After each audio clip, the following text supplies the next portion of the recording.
Have you ever wondered who the greatest Kansas City Chiefs players of all time are? What if we could assemble the ultimate Chiefs offense and special teams from the past 60 years? That's impossible. Blending legends like Patrick Mahomes, Lenny the Cool, Jamaal Charles, Tony G, the Nigerian Nightmare, and Dante Hall into one unstoppable roster. Inconceivable. In this episode, we made the tough calls, and you might be surprised to see who made the cut. Whether you're a diehard Chiefs fan or just love NFL history, you won't want to miss this deep dive into the Kansas City Chiefs' finest. Okay, everybody ready? Let's do this.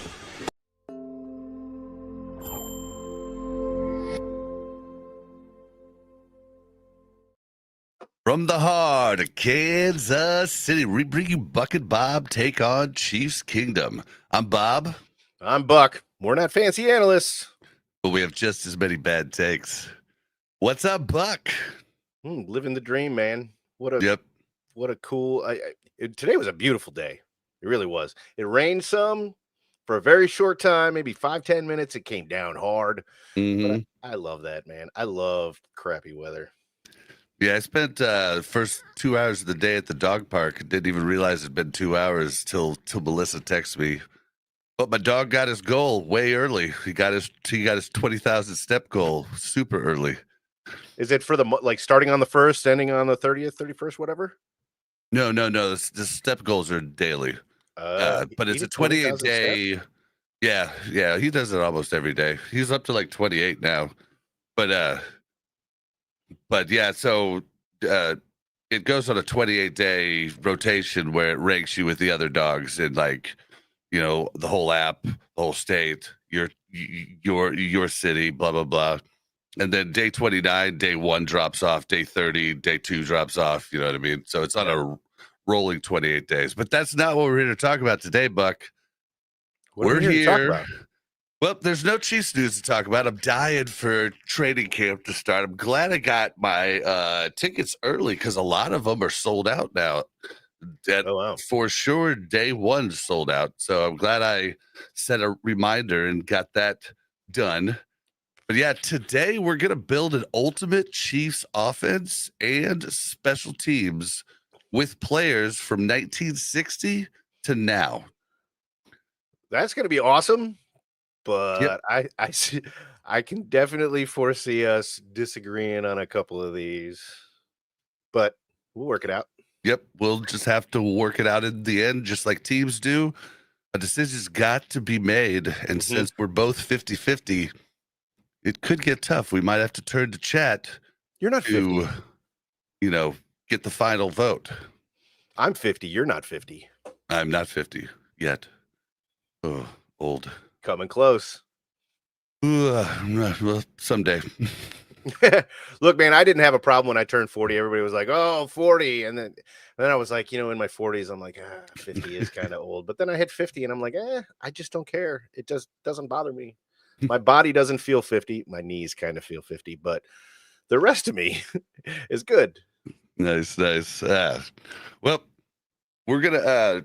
do you want to explain to everybody how this is going to work? Yeah, so what we're going to do is we're going to take our offensive players minus the line. That was just going to be too much. But we're going to take our offensive players and our special teams kickers and returners, and we're going to create the ultimate Madden team. If any of you are familiar with the Madden football series, I don't think they did it every single release of the game, but they did a lot of them where they would build the ultimate Chiefs team or the ultimate Patriots team and take all the greats from the history of that team and put them all together. And that's what we're going to do, is build our all Madden Chiefs offense and special teams. Yep. Then we'll probably do defense next week. The thing with the offensive line is I really feel the stats are completely most people don't even know our current offensive linemen's names. They know a couple. So we just decided we're going with the Dick Vermeil era offensive line, Willie Rolfe and the gang, and that's our all Madden offensive line. Yeah, and plus the thing about a good offensive lineman is you really aren't going to hear his name. You're only hearing the offensive lineman's name when he's screwing up and letting defensive linemen through the line. So that would just be extremely tough to do. Yep, but we will be doing defensive line because everybody loves sacks. So yes, we will. We will be doing that. So that'll be a thing.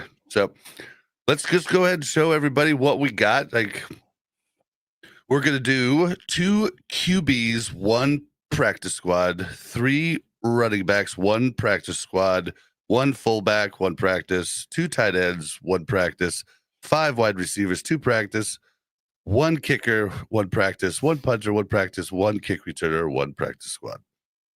That's what we're gonna do, and yeah, Sounds great. Yeah, let's kick it off with well, not literally kick it off because we're not going to start with the kickers, but you go ahead and do that. You think?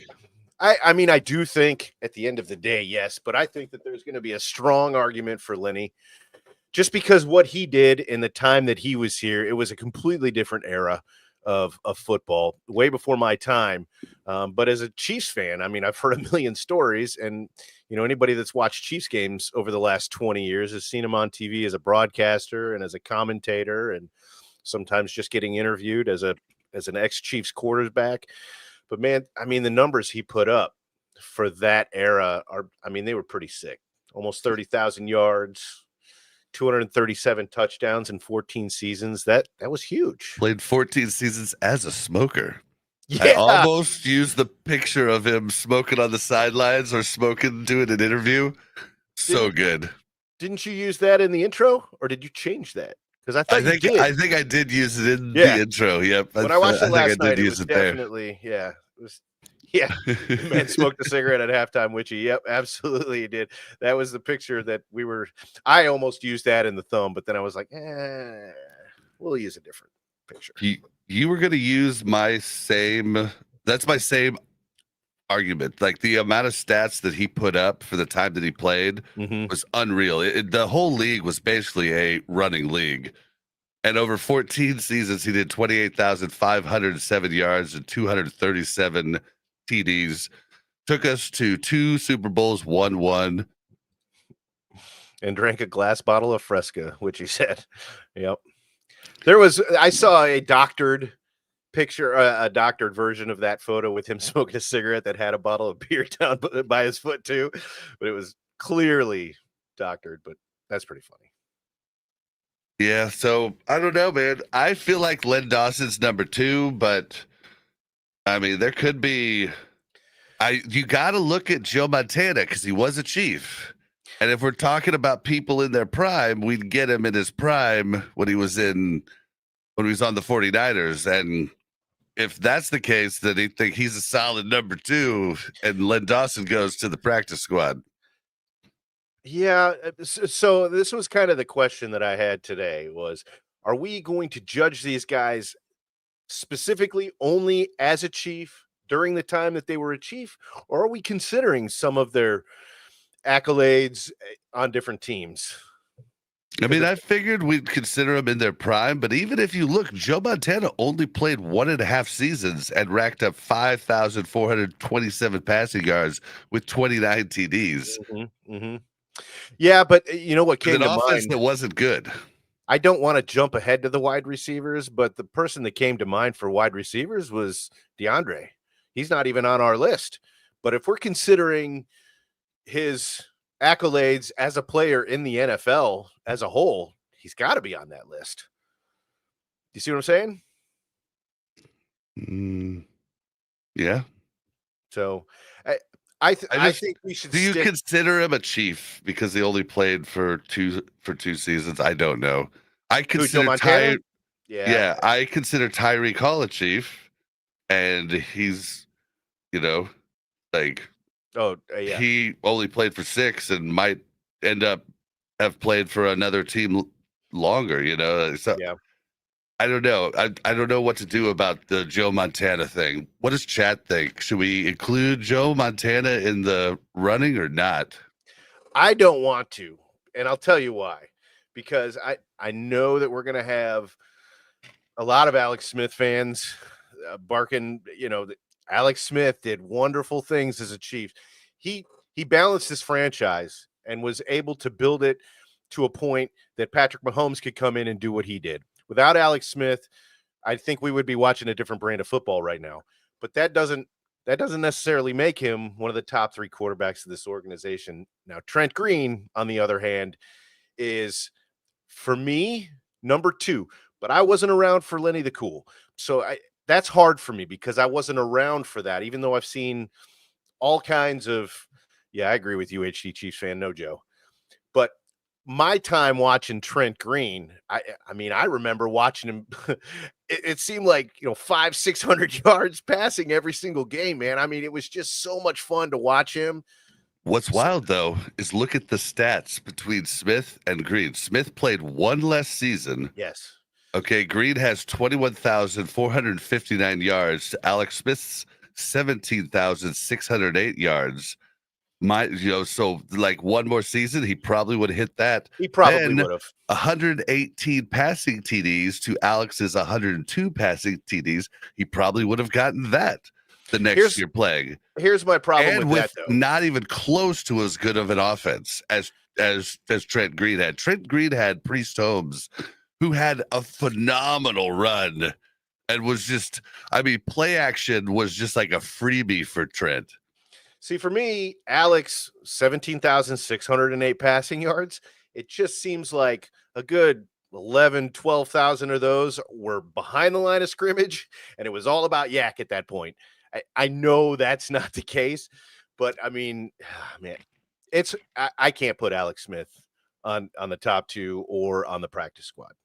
That's me. I'm not saying we can't as a tandem for the show. I'm going to argue against that. For me, it's Patrick, and then kind of a toss-up between Len and Trent for the second and the practice. See, for me, Len Dawson is number 2, hands down. Lenny the Cool. I'm sure if I was watching in that time period, I think I would probably have a hard time between Patrick and Lenny being number 1, honestly. But just because it was before my era, I didn't start watching the Chiefs to the mid to late 80s. So, yeah, well, if you want to put Patrick, my mom telling me stories about I'm sure. Lenny the Cool and watching old interviews. The dude was cool as the other side of the pillow, man. He definitely turned into a dork in his older age, but boy, when he was young, he was cool, man. When do you think he stopped smoking cigarettes? I don't know why I've been thinking about that all day, because that picture has him smoking that cigarette at halftime. So he smoked cigarettes for a while. I have no idea.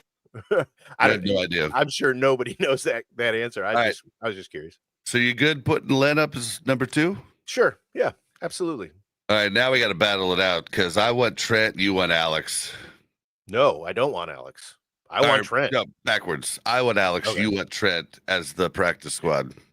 Man, what do you guys think? Chat, do you guys agree with Trent or do you agree with Alex? Yeah, is there like can't I do a poll? I know we don't have a ton of people in chat, but I'm not go to sure. Live. I go into here. Is there? Lenny never left the people kingdom. Put polls up. I think they just use the. Software inside here. Trailer reactions. I don't know how to do. I should look this up for next time. All right. HD Chiefs fan, while you're kind of looking for that, HD Chiefs fan said Joe considers himself a 49er, which I completely understand that. Both Super Bowls, he represented 49ers. I'm not mad. Just spitting facts. Absolutely. Then Brian said, then he whined because Kansas City doesn't have a what a sushi instead of what a burger. He's talking about a Mahomes at that point, but that's funny. Well, what a sushi. Yeah, we Brian, definitely you gotta be cracking up. We agreed that we're taking Joe out. Yeah. I'm just kind of reading some comments while you're. Yeah, if we can put up a poll. And Brian says Rich Gannon, but Rich Gannon never got a chance in Kansas City, unfortunately. I mean, he did as a backup when Elvis went down, and I remember that season so well. I was like, oh, look, he's proving why he should be the quarterback right now. And then we traded him to, I believe, the Raiders, right? Yeah, we traded him to the Raiders and kept Elvis. And I almost stopped watching the Chiefs for a while because of that. I absolutely despised Elvis Gerbach. He was Elvis Gerbach was horrible. But I can't catch the ball too. When I was at AT&T, I used to do internet installs, right? I actually did an internet install for a guy whose last name was Gerbach.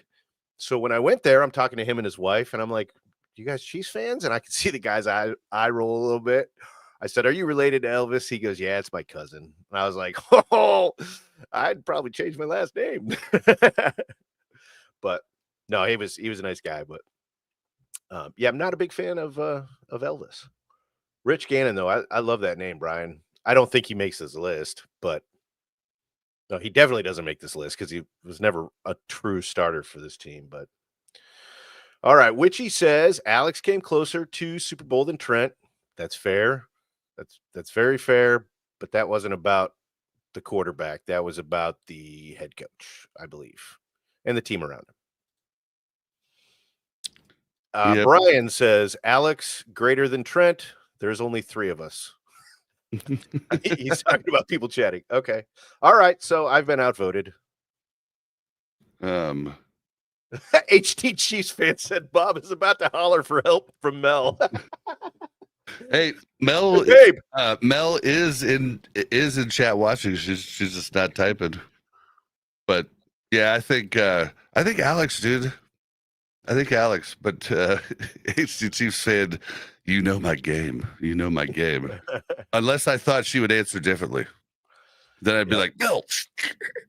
I think Brian kind of wrapped it up here. He said the poll is unanimous for Alex. All right, baby. All Alex, right. You're up there.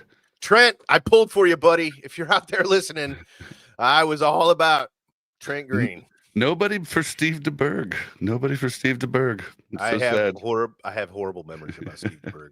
I remember screaming at the TV saying, just throw the ball away, because he took so many sacks. Just throw it. But I was younger and I wasn't really understanding the game of football, so it's not really fair. But that's what I remember from Steve DeBerg's years.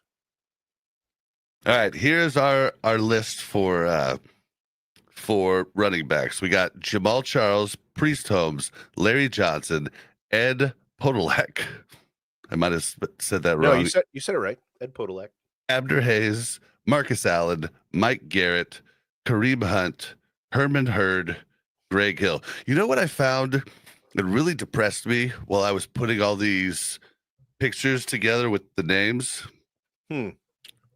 Anybody who played, before like the 80s that was a minority was extremely hard to find a picture of. Where anybody that was white, super easy to find a picture. That kind of depressed me. Yeah. Kind of made me a little depressed about our past, but we're in the future now. We're in the present. The future's tomorrow. Do you have the same picture for Kimball Landers and Tony Richardson, or is it just super similar? Let me see here. Kimball Landers. I mean, I made 56 of these today, so I could have screwed something up.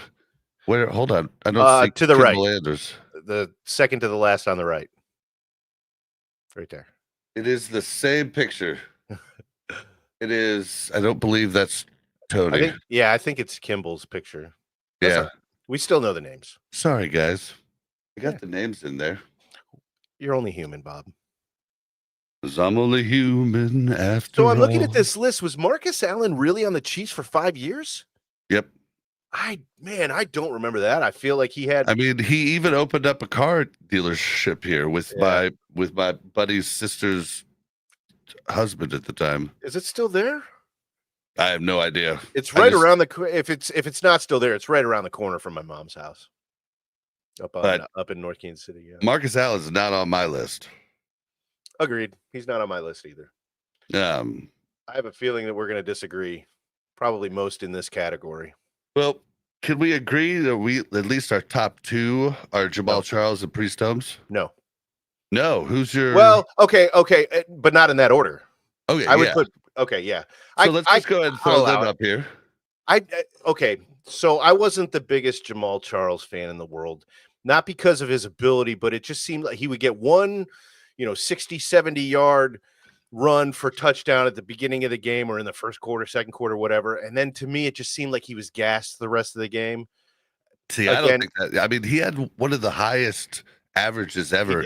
It was ugly running. It's like Priest Holmes made that look good. Like he made running look good. He was fluid and he made it look good. Where Jamaal Charles kind of looked weird running like real tall. He was a very interesting running back. So you're good with putting Priest Holmes first? I think I have to. I mean, honestly, like I had a whole argument for it. I mean, give your argument to Chad at least. Well, okay. So my and this was before we had kind of established that it was only as a Chief, but he won the Super Bowl. What was it?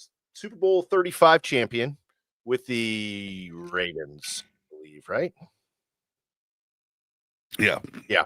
I don't know if it's 35, but he did win as the backup for with the Ravens. 2002 Offensive Player of the Year, and that was as a Chief. 4,590 rushing yards from 2001 to 2003. So over 3 seasons, that's average 1,500 yards per season for those 3 seasons, and 66 touchdowns from 2002 to 2004. Again, 3 seasons, 66 touchdowns. That's 22 touchdowns per season. That is ridiculous. And those were all as Chiefs. The only accolade there that wasn't as a Chief was the Super Bowl champion. But and every single TD, the ball was the last to cross the goal line. Not every single one. I think it was almost every single one. It was definitely unreal. Which is unreal. But that's how unfair it was for defenses. He was so good and so elusive and so fast and big. Like he was a big dude. Priest Holmes for me is by far number 1. This is interesting right here if you want to read this. Yeah, Witchy says 2 things about Charles. The Chiefs used every ounce of that boy, which is absolutely true. 2, he had his best friend off his sister-in-law. Oh, he had his best friend unalive, his sister-in-law, then himself at the stadium. Charles is never the same after that. What? Do you know what? Am I reading that right? I'm not sure exactly. Yeah, so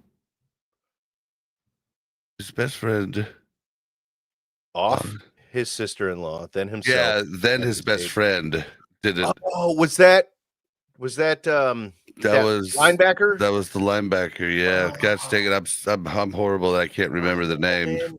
If we weren't doing this live right now, I'd probably come up with his name. Yeah, same. I feel like we talked about thinking about it. Oh, it's horrible. Yeah, that was a horrible, horrible idea. I didn't know that had anything to do with Jamaal Charles, though. Yeah, Javon Belcher. Yeah, Javon Belcher. I didn't know that had anything to do with Jamaal at all. I didn't either. That's the first time that I've heard that too. Oh my gosh! All right, well, that's crazy. It's just gonna bum me out a little bit. We are, yeah, I know. Yeah, way to change the mood there, Witchy. Okay, well, we are only talking about on the field stuff, so I don't think we can take the guy off the list because he was a bad guy off the field. I don't think. No, Jamaal Charles wasn't the guy. That's what killed Jamaal Charles.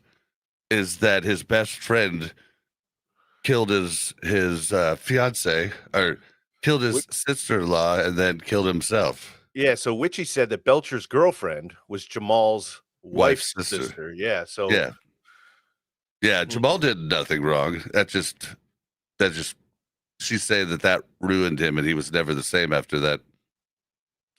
Oh, okay. He didn't tell Javon to do it. It just happened to Jamaal. Okay. All right. That's fair. Yeah, I did not know that part of the story. I was really just trying to not look into that story. I was so upset. Like the thing that I was like ready to not watch the Chiefs that like after that because I was so fed up with Pioli and all the crap. Yeah. And then we brought Andy and I was like, oh, we're back, baby. I couldn't believe it. I forgot all about everything that happened before. That's horrible. I couldn't believe it when they said Andy Reid was they saw Andy Reid get off a plane. That was the first, because I was listening to a lot of sports talk radio at the time. I think you were at HERF. I think you were still working at HERF then. Me and Adam were going nuts talking about it all day. You know, he was seen in the airport, and I was a non-believer. I still didn't believe it when they said Andy Reid has signed with the Chiefs. I was like, I believe what I see. No, that's not happening. And then we heard, we'll see. All the haters from Philadelphia like, good luck never making it to the big game. Well, he didn't have Patrick Mahomes in Philly. His best was. Let's get off the bad subject though. Okay, yeah. So third running back. Yeah. So this one, I want to say Larry Johnson. What do you want to say? Once the diapers came off, that boy was a beast for a few seasons. Yeah, I disagree. I couldn't. I mean, he was kind of a crappy dude on the plaza, but he was a beast on the field. I mean, 6,000 yards over 7 seasons. Yeah, but he didn't play the first 2. He did. I mean, he not played really. Not a bunch. Yeah, I remember my memory of that was literally if a defensive player just looked at the guy wrong, he was going down like a sack of potatoes. You are talking about Clyde Edwards-Helaire, not Larry Johnson. No, Larry Edwards-Helaire talking about his 2010s, like in the first decade of 2000. You might be talking about his first year on the field, but maybe. Dude, Larry Johnson ran through people like a freaking bowling ball. Lejo was everything and a bag of chips, my friend. 2003, 85 yards. He only played 6 games and he was a backup. 2004, 581 yards, 4.8 average, 9 TDs, only 10 games played. 2005, 336 carries, 1,750 yards, 5.2 average, 20 TDs. 2006, 416 carries. The dude was a freaking horse, but still about the same yards, 1,789, 4.3 average, but 17 TDs. And then he just kind of fell off. Like he got hurt. He only played 8 games in 2007 for 559 yards, 3 TDs, and only 12 games in 2008. He just kind of he never came back from the injury, which I called at the time. I was like, dude, I'm scared he's not going to come back because he runs like a bowling ball, and I don't think he's going to be able to take the hits that he used to. But in his prime, he was a monster, the number 1 fantasy pick 2 years in a row. I mean, he can't argue with that. And so the next on our list is Ed Podolak, which was before my time. Abner Haynes was next, and he was before my time. And then there's Marcus Allen, who as a Chief, his numbers don't put him on this list. If we're looking at total career, I think we're arguing that he's number 1. So then there's Mike Garrett, who played up until 1970. So for me, the next guy to put on the practice squad would be Kareem Hunt. And when we're talking about, I'm saying, dude, like if we look at his prime, if Kareem Hunt would have stayed in Kansas City, I've said it forever. We would have won the 2018 Super Bowl. We would have destroyed the Patriots in that game that Ford, never forget. Oh, I watched that game recently, man. It was rough, and I was like, "Oh yeah, the Chiefs get all the calls." Okay, rough in the passer on Chris Jones. What? They weren't getting. That wasn't the narrative though. When Kareem Hunt was on the team, they weren't getting all the calls. They were the underdog. They were the up and comers. No. I'm talking about the 2018 game against the Patriots in the AFC Championship. Yeah, I know, but you said Kareem Hunt was there. We would have won that game easily. But you said the Chiefs get all the calls, and that narrative didn't start until, 23, 24? Yeah. After that, it basically started like late 23 and then 24. It was just absurdly stupid. Yep. But yeah, I think Kareem Hunt is the practice squad guy, unless you want to put Marcus Allen there. No, I don't want to put Marcus Allen there, and I don't want to put Larry Johnson there, but Well, I want to put I think Kareem. Larry. And if you want to number put Larry, 3. I will absolutely fall down and take it and let you put Larry on there based on those stats. Like my memory and those stats are not meshing at all. But I think what happened to me was with Larry after the first 2 seasons, I was done. I was done with Diaper Boy. And I probably just blocked out his greatness at that point because 1,700 yards in a season. I don't remember that at all. Not saying it didn't happen, but I think that JJ might have beat you in the Super Bowl the year that JJ had him. You mean in fantasy? Yeah. Oh, okay. And I think you were pretty. You were like, you might have blocked it out. You were pretty mad about. You were pretty mad about that one. I was never a Lejo fan. Hey guys, Joe. On the other hand, while you're here, please like, subscribe if you're not a subscriber. It'd help us a lot. But like the video if you can. All right, so I'm going Larry Johnson. Yeah. Are you? You're not going to do Kareem? And Kareem is the practice squad guy. No, we get 3 running running right. backs. Yeah, we get 3. Okay. Yep. All right, cool. I'm down with that. And a little side note here. You've heard us refer to Larry as Lejo a couple of times. A little backstory. Back in the day, we had Larry Johnson. And then as a linebacker, we had Derek Johnson. And I don't remember. Was it me that started it? It was Lejo. Yeah, it was you. Yeah. Lejo and Dejo. And Bob hated it. Absolutely hated it. If I said it, I mean, there were times you were like, dude, I don't want to hear it. If you want to say that, you can watch the game at home. Like you were not happy with that. And now look at you. You're loving it. You're joking about it. You're all into the Lejo thing. I was a hothead, dude. It was my way or no way. I was a turd for a lot of times. I was caring, but I was still a turd about my opinions. Like I thought my crap didn't stink and I was stupid. Youth is wasted on the young, man. It's just the truth. It is. Absolutely. And it was just the fact that you did it specifically to annoy me that I was like, Buck. I didn't at first. But then after that, I was like, all right, well, you want to be like that? Lejo Dejo. Like, it's easy. I don't even have to like come up with something original to piss you off today. All I got to do is say Lejo Dejo. Yeah, it worked. It definitely worked. All right. Well, and I think some of the chat is agreeing with you on the Larry Johnson first. So HD Chiefs fans said it. I like that. You said Lejo also. Larry was the first jersey I ever threw away, and there was nothing wrong with it. I was not happy with the stuff that he did on the plaza to young women. Like I didn't care how good he was on the field. I would never ever throw Larry Johnson jersey away. Never, because I would never possess a Larry Johnson jersey in the first place. Yeah, well, I didn't want to wear it. And so, yeah, good for you, man. Good for you. Actually, I didn't throw it away. I gave it to somebody. I was moving, and I was like, "Dude, you can have that. I'm never gonna wear that again." So it's kind of throw it away, but it wasn't like I put it in the trash. Yeah. All right. So I gave it to somebody in need because a lot of people can't afford, especially then at our age. A lot of people just couldn't buy a damn jersey. It was expensive, and I can't even believe it was the first jersey I ever bought. So it made me so mad. Right. Okay, the next category, fullbacks.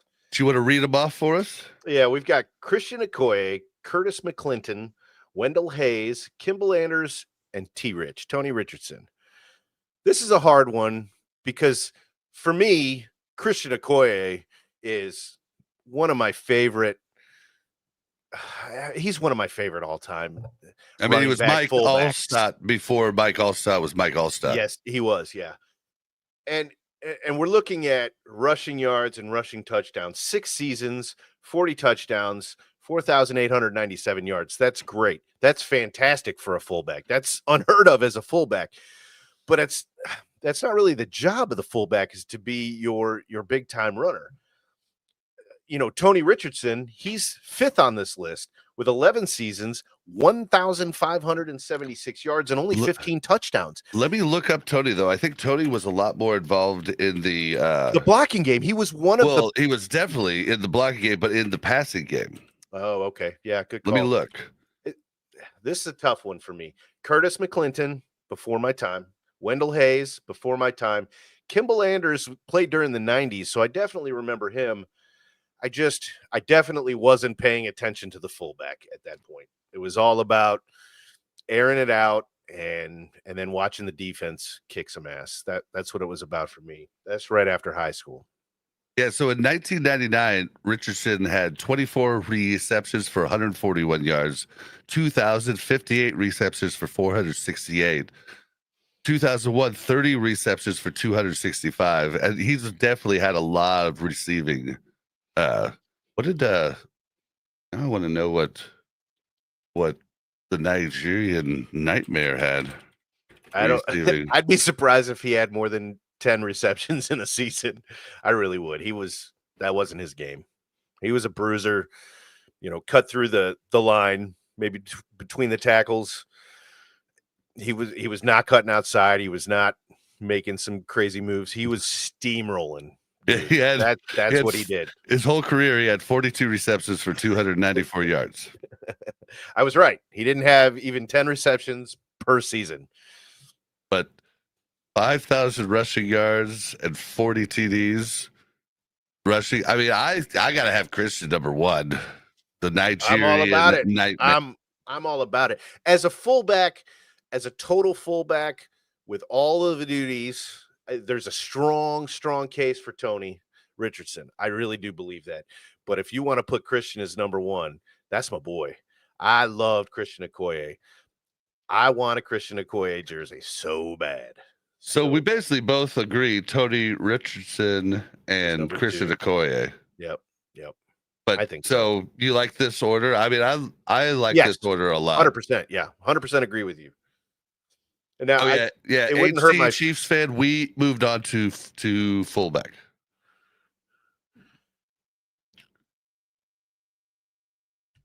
He said Tony played more fullback, didn't he? And yeah, I think he didn't hear that we moved on to fullback. So I think that's set. I mean, Kimball Anders, he played 10 seasons and he blocked a lot, but I don't know that he was ever really a weapon. I mean, he didn't get much. What's up, Anthony? How you doing, buddy? Anthony? Thank you for stopping in. Anthony the Great, as he should be referred to. Our resident, gonna have to have Anthony on when the game before the Bills. Oh yeah, that'd be awesome. Yeah, so we can have a Bills fan to fight us. Mm-hmm. All right, so yeah, I think that's set. I mean, I can't find another reason. So you want to just move on to tight ends? I think so. All right, here's the debate. Who's the GOAT? Who's the GOAT? Well, let's just go ahead and put them both up there. Yep. Because in what order? Well, we're putting it like that right now. We can talk about it. Okay. All right. So what are we doing here? But the entire list is Travis Kelce, Tony Gonzalez, Fred Arbanis, Walter White, Jonathan Hayes, and Keith Cash. And don't forget. I forgot that name, man. Don't forget our Chiefs content creator. Oh, Jason Dunn. Yeah. Jason Dunn's on that list. Jason Dunn. Let's talk about Travis and let's talk about Travis and Tony first. Okay, so we're talking about 12 seasons for each of them at this point. Kelce has 12,151 yards to Gonzalez's 10,940. And to let everybody know, this is only their stats with the Chiefs. We did not add Tony's stats for the Falcons. And receiving touchdowns, Travis had 77 over 12 seasons, and Tony had 76 over 12 seasons. Here's the thing. When Tony was playing a good percentage of his time, he was the receiver on the Chiefs. He was the guy. Mm-hmm. And so defenses were owning in on him, and he was still kicking ass. But he didn't have the opportunity. That was Kelce, not last year, but every year, the 3 years prior to that, everybody's like, how is he not covered? It's because he's that good. Yeah, well, up until Tyreek started breaking out as a wide receiver. I completely agree. Kelce was also. Well, I mean, even in the year after Tyreek left, Tony, everybody was like, how is he not covered? Yeah. Well, with Mahomes, he spreads it around so much. Here's my thing, though, is I don't know if those stats, if you're just looking at stats and that's it, then Kelsey takes it here, right? I mean, he's got more yards and one more touchdown over the same amount of seasons. And if you're looking at rings and you're looking at postseason play, I mean, Tony had plenty of chances in the postseason under Schottenheimer. But there's a huge argument that when Tony was playing, I mean, defenses knew all they had to do was cover Tony. That's all you've got to do. And they were right. With Travis, even when he was the receiver on the team, you know that, what are we talking now? 7 seasons with Mahomes, right? Mahomes is going to spread it around, whether he's got receivers to spread it around to or not. He's going to throw the ball around. So as a defense, you cannot hone in on Travis Kelce because he'll burn you. So it's a different dynamic altogether. I want to put Kelce number 1. You also have to say that teams, when Tony played, teams were not ready for a tight end. Very few teams had a like actual receiving tight end. So it was something a lot of teams didn't even know how to deal with.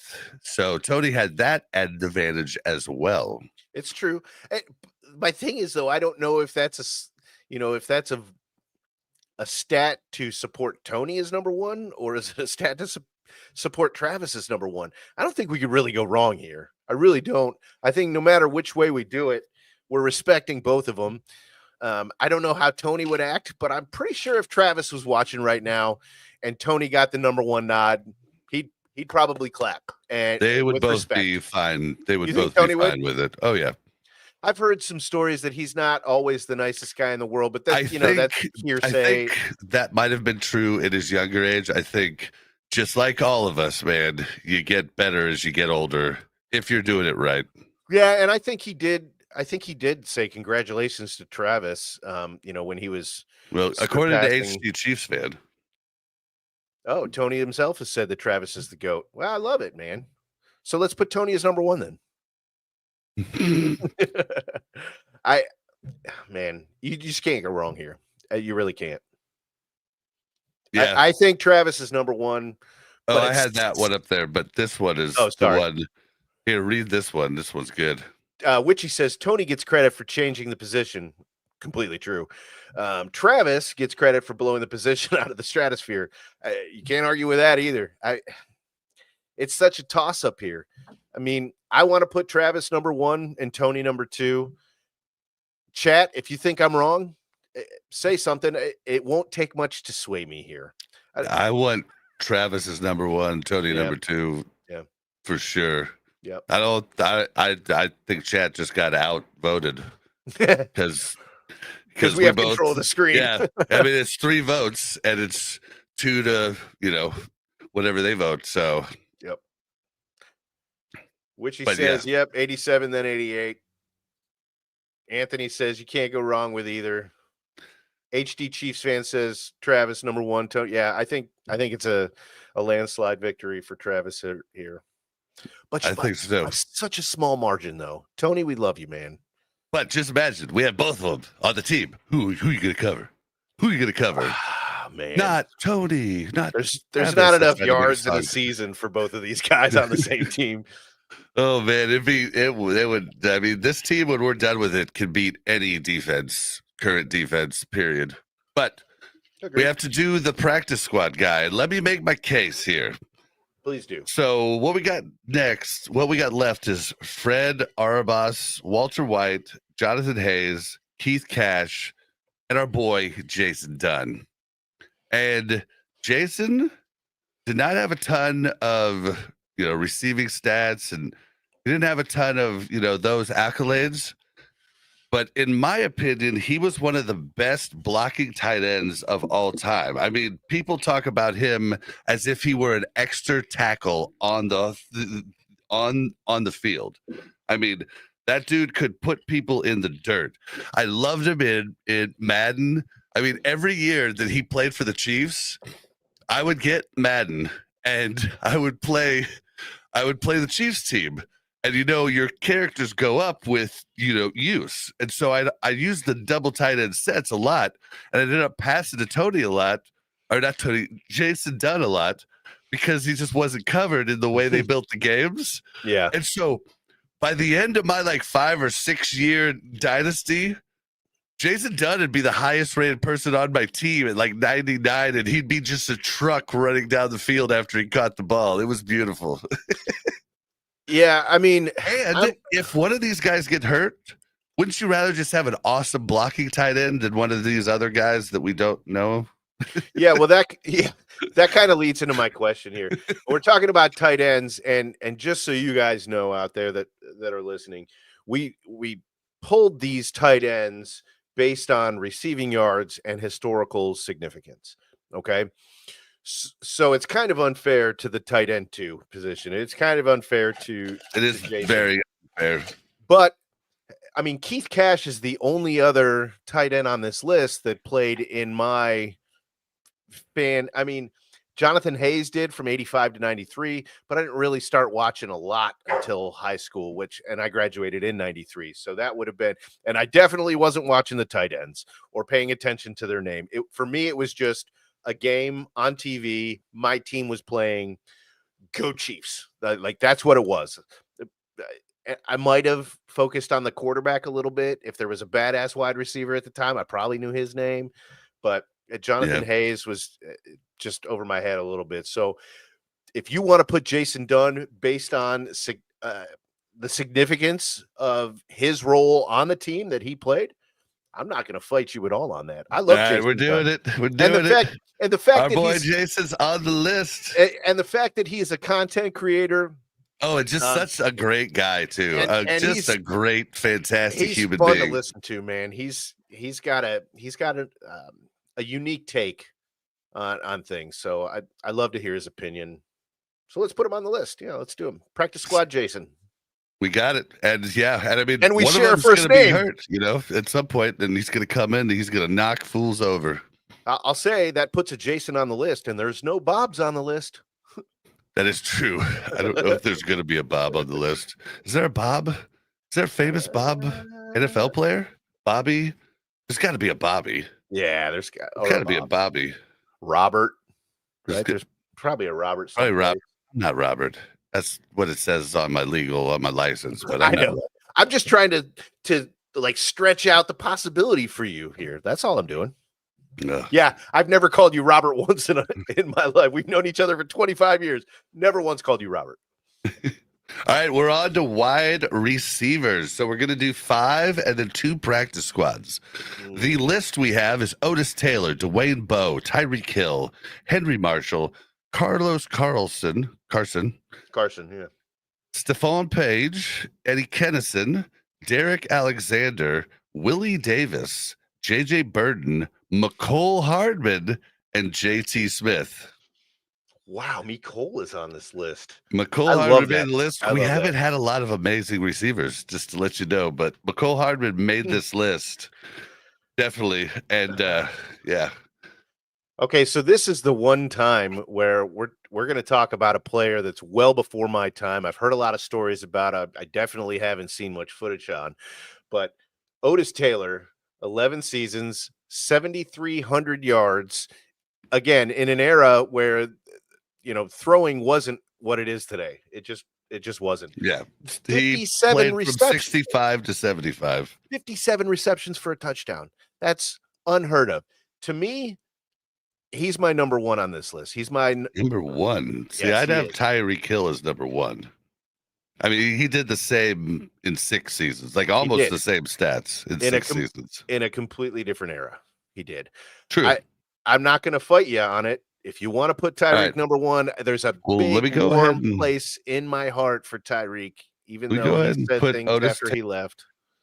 Yeah, I love. He was always an idiot. He was just a good player. Yeah. He was always an idiot. Yeah, he was. Dwayne Bowe, I definitely don't remember him playing for 8 seasons, but you want Tyreek in front of Otis? I like Otis. Tyreek's in front of Otis, but if you want to, I can understand that argument, and I'll allow it. You're okay with it? Okay. Yeah, I am okay with that.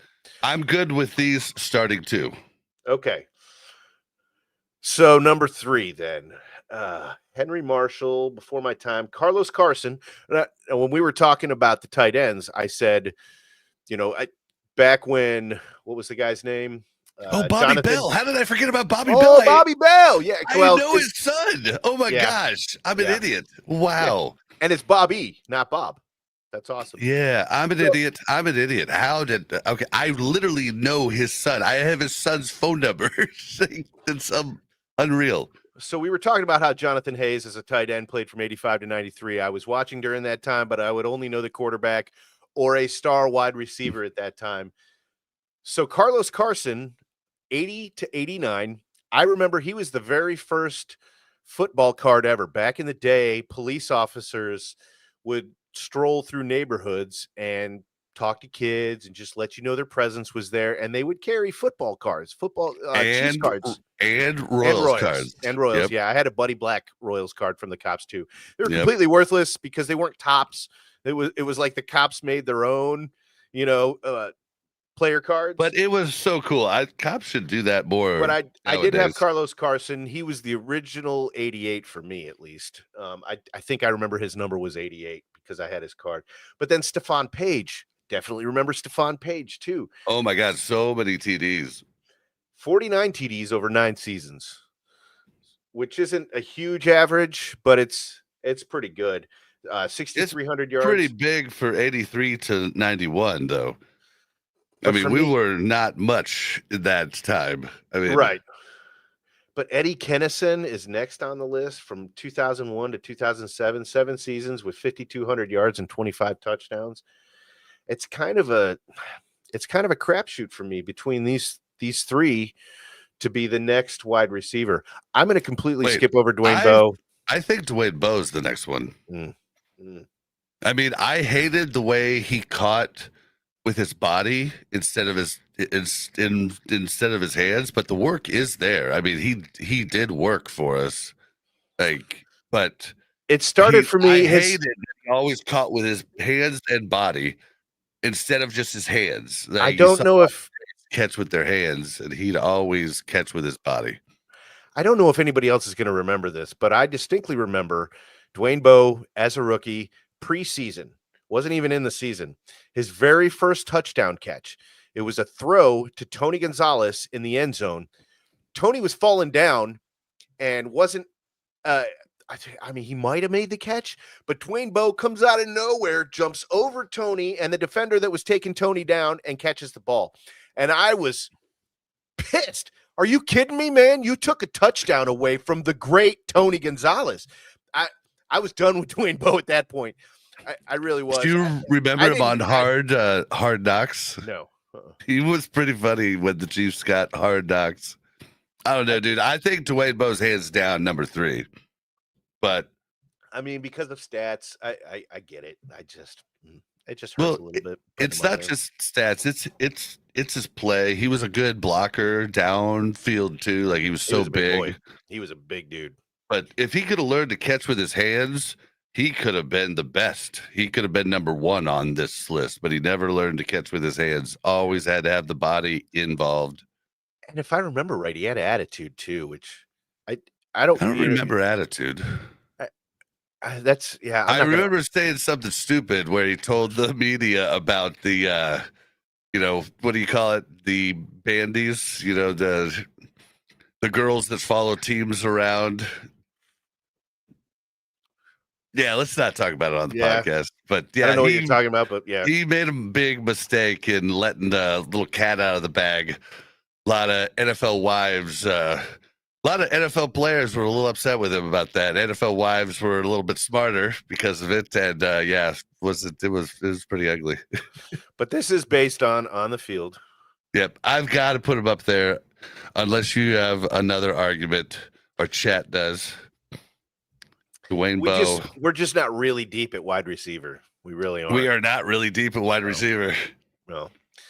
I think there's a lot of teams that would have 3 wide receivers that are better than Dwayne Bowe in their history, but the Chiefs are not one of them. I think Stephon Page, number 4.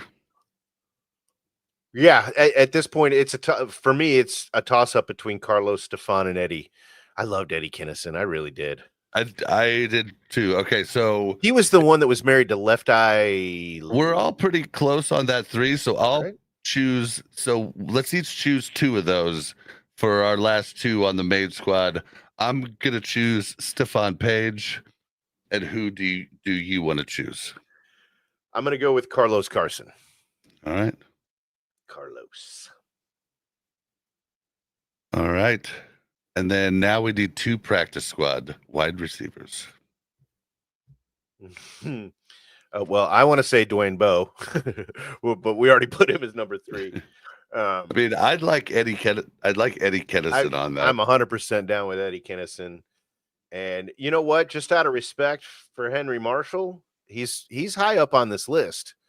It's just way before my time, so I don't remember him at all. But I mean, we're talking. I don't remember him at all either. I wish I had my mom. Like, you know how that old show you could phone a friend. Yeah, phone a friend. I wish I could phone my mom right now, or if she was in chat, she could say. But yeah, I don't remember him either. Witchy says, yeah, we've got a couple 3 I like on the squad now. 100%. But they've got a lot to do to catch up to be on this list. Yeah, to be on this all-time list. It's just based off receiving yards and touchdowns, but honorable mention, Mecole Hardman, 6 seasons, 2,300 yards, 16 touchdowns. I'm cool with putting him as the last one. Man. He is the most underrated Chief in the Chiefs' current dynasty. He's the most underrated. People, if you look back to all the game-changing plays he's made, he made the last play in one of our Super Bowls. He has done so much. I mean, he's not a flashy guy. He definitely didn't live up to his draft status, but dude. What? Okay, this is definitely a joke, HD. Oh, the only way that comment could have been worse is if you would have said Kadarius. Are you kidding me right now? Are you kidding me right now? All right, yeah. I think I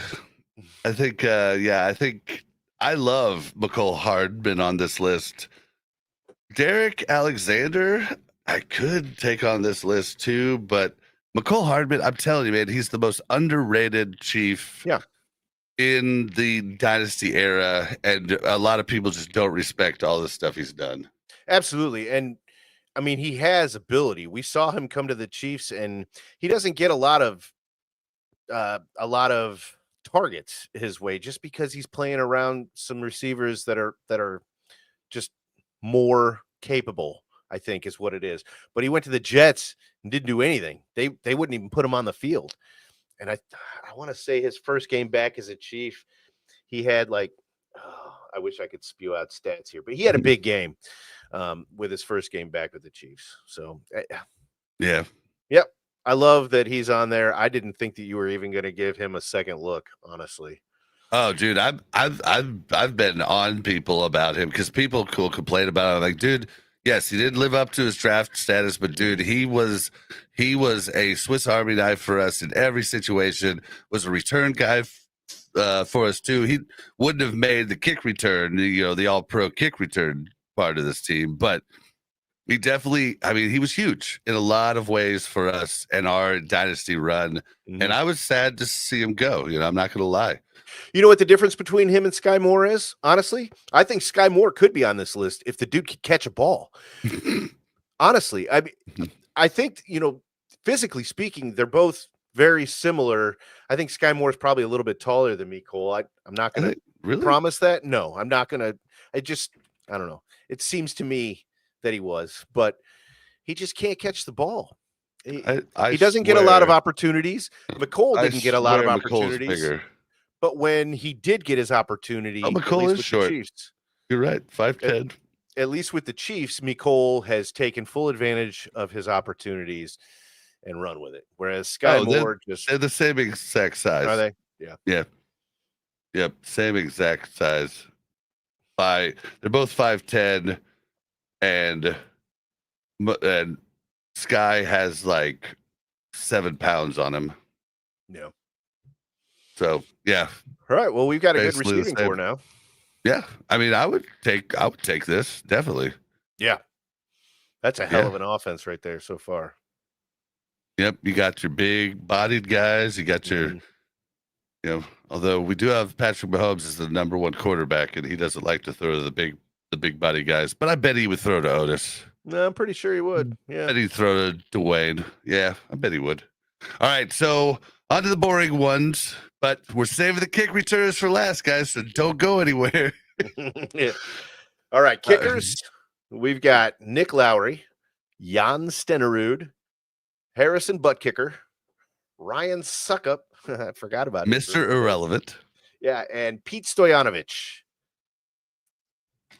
I mean,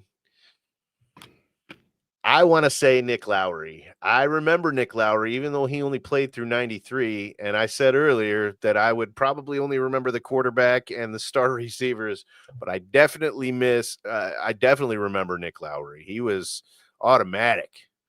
Yep, but he was also in an era we didn't score TDs, so he got a lot of opportunities. Absolutely. Yep, absolutely. But Jan Stenerud, he was from 67 to 79. He was the one that was a Olympian, right? Somebody in chat educated us on that. I'm pretty sure. HD says Jan is number one. Jan's number one, huh? He was badass, man. He was 13 seasons, 1,200 points, over 1,200 points at 3 points a time. That's a lot of points. It's so hard. Like, never won a Super Bowl though, because never won a Super Bowl. I really have a hard time with that argument for kickers, because the kicker just, unless you're kicking the field goal at the end of the game to win, it's just not.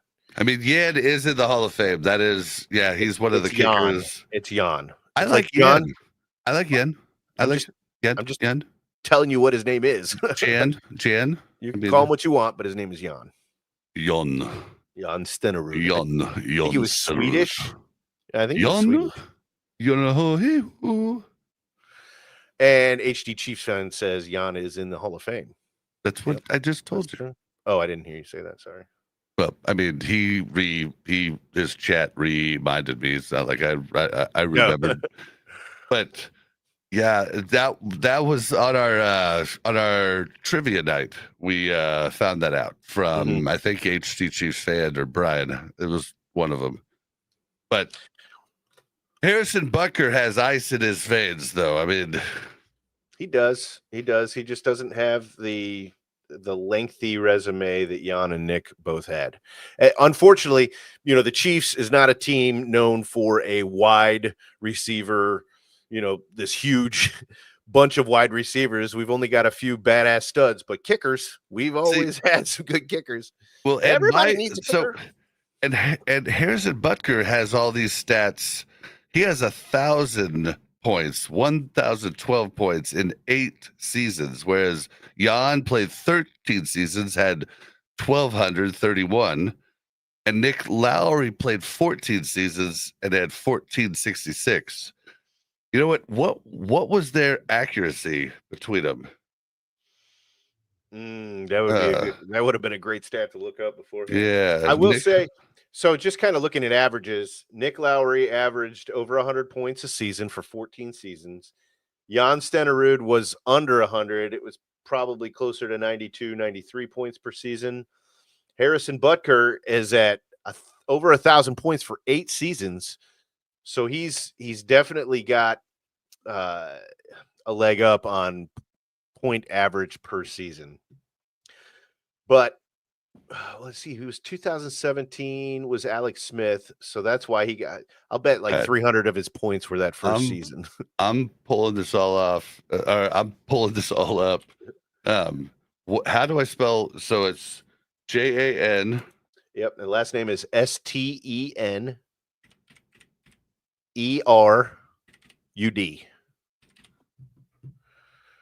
Okay, I'm just pulling up their accuracy here, just so I can see this. So, Jan Stenerud's career field goal accuracy was 67%. He had a 97% accuracy for extra points. and that was when extra points were further back.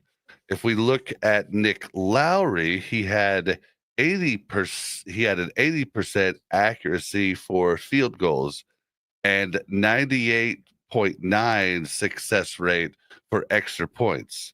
And then we look at Harrison Butker, has an 88.6 field goal percent average, like basically killing the other ones, definitely killing Jan. But then he only has a 94.3% accuracy. Extra points, but the extra point distance changed during his career. It was always on what, the 2 or 3 yard line up until 2020, 2021, something like that. Yeah, I mean, exactly the season that Butker, though, I don't see how you can take either Nick Lowry or Jan over Butker. For me, it was all about dominance in your position in the time that you played. Jan Stenerud was miles ahead of the competition. And Nick Lowry was the same way. These guys were the badasses of their time. And yeah, not to say that Harrison's not, but there's a lot more good kickers. I think the spread between number 1 and number 2 and number 1 and number 10 and all that just isn't the same as it was back then. Austin Coleman, old AT&T buddy of mine, points per game is better.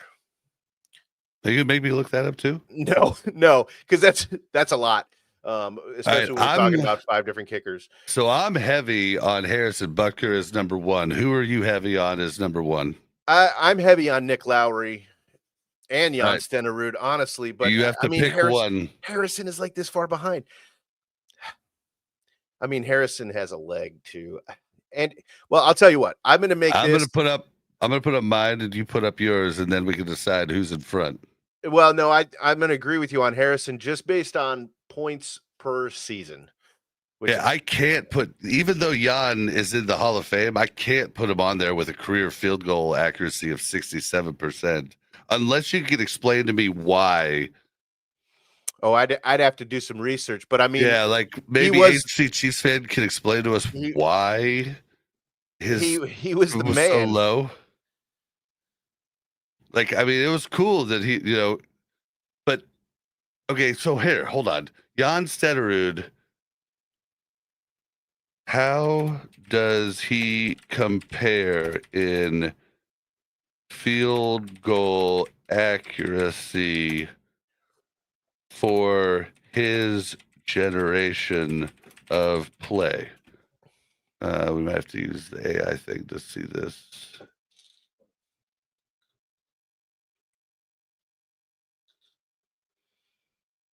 Okay, so his early career, he was 70%, okay, which was significantly higher because at that time the average was 53%. Kickers just didn't make it as much. It's probably a difference in ball quality, probably a difference in. I think it was before the soccer style kick too. He might have kicked back when they were just standing directly behind the ball and kicking forward with their leg. But HD Chiefs fan said, for one thing, he played before any domes. He also played with a real pigskin. So were footballs actually made out of pigskin? Yes, for sure. For sure. They were, yes. Smells like bacon. I like bacon. Well, at this point, I think we agree that Harrison's number 1, but who's our practice squad guy? I think it's kind of a toss-up between Nick and Jan. I think we got to give it to Jan with how hard Chat's. I definitely want to give it to Jan also because he's in the Hall of Fame, and I don't think Nick is. Isn't Jan the only kicker in the Hall of Fame? I think isn't that what we figured out? Yeah.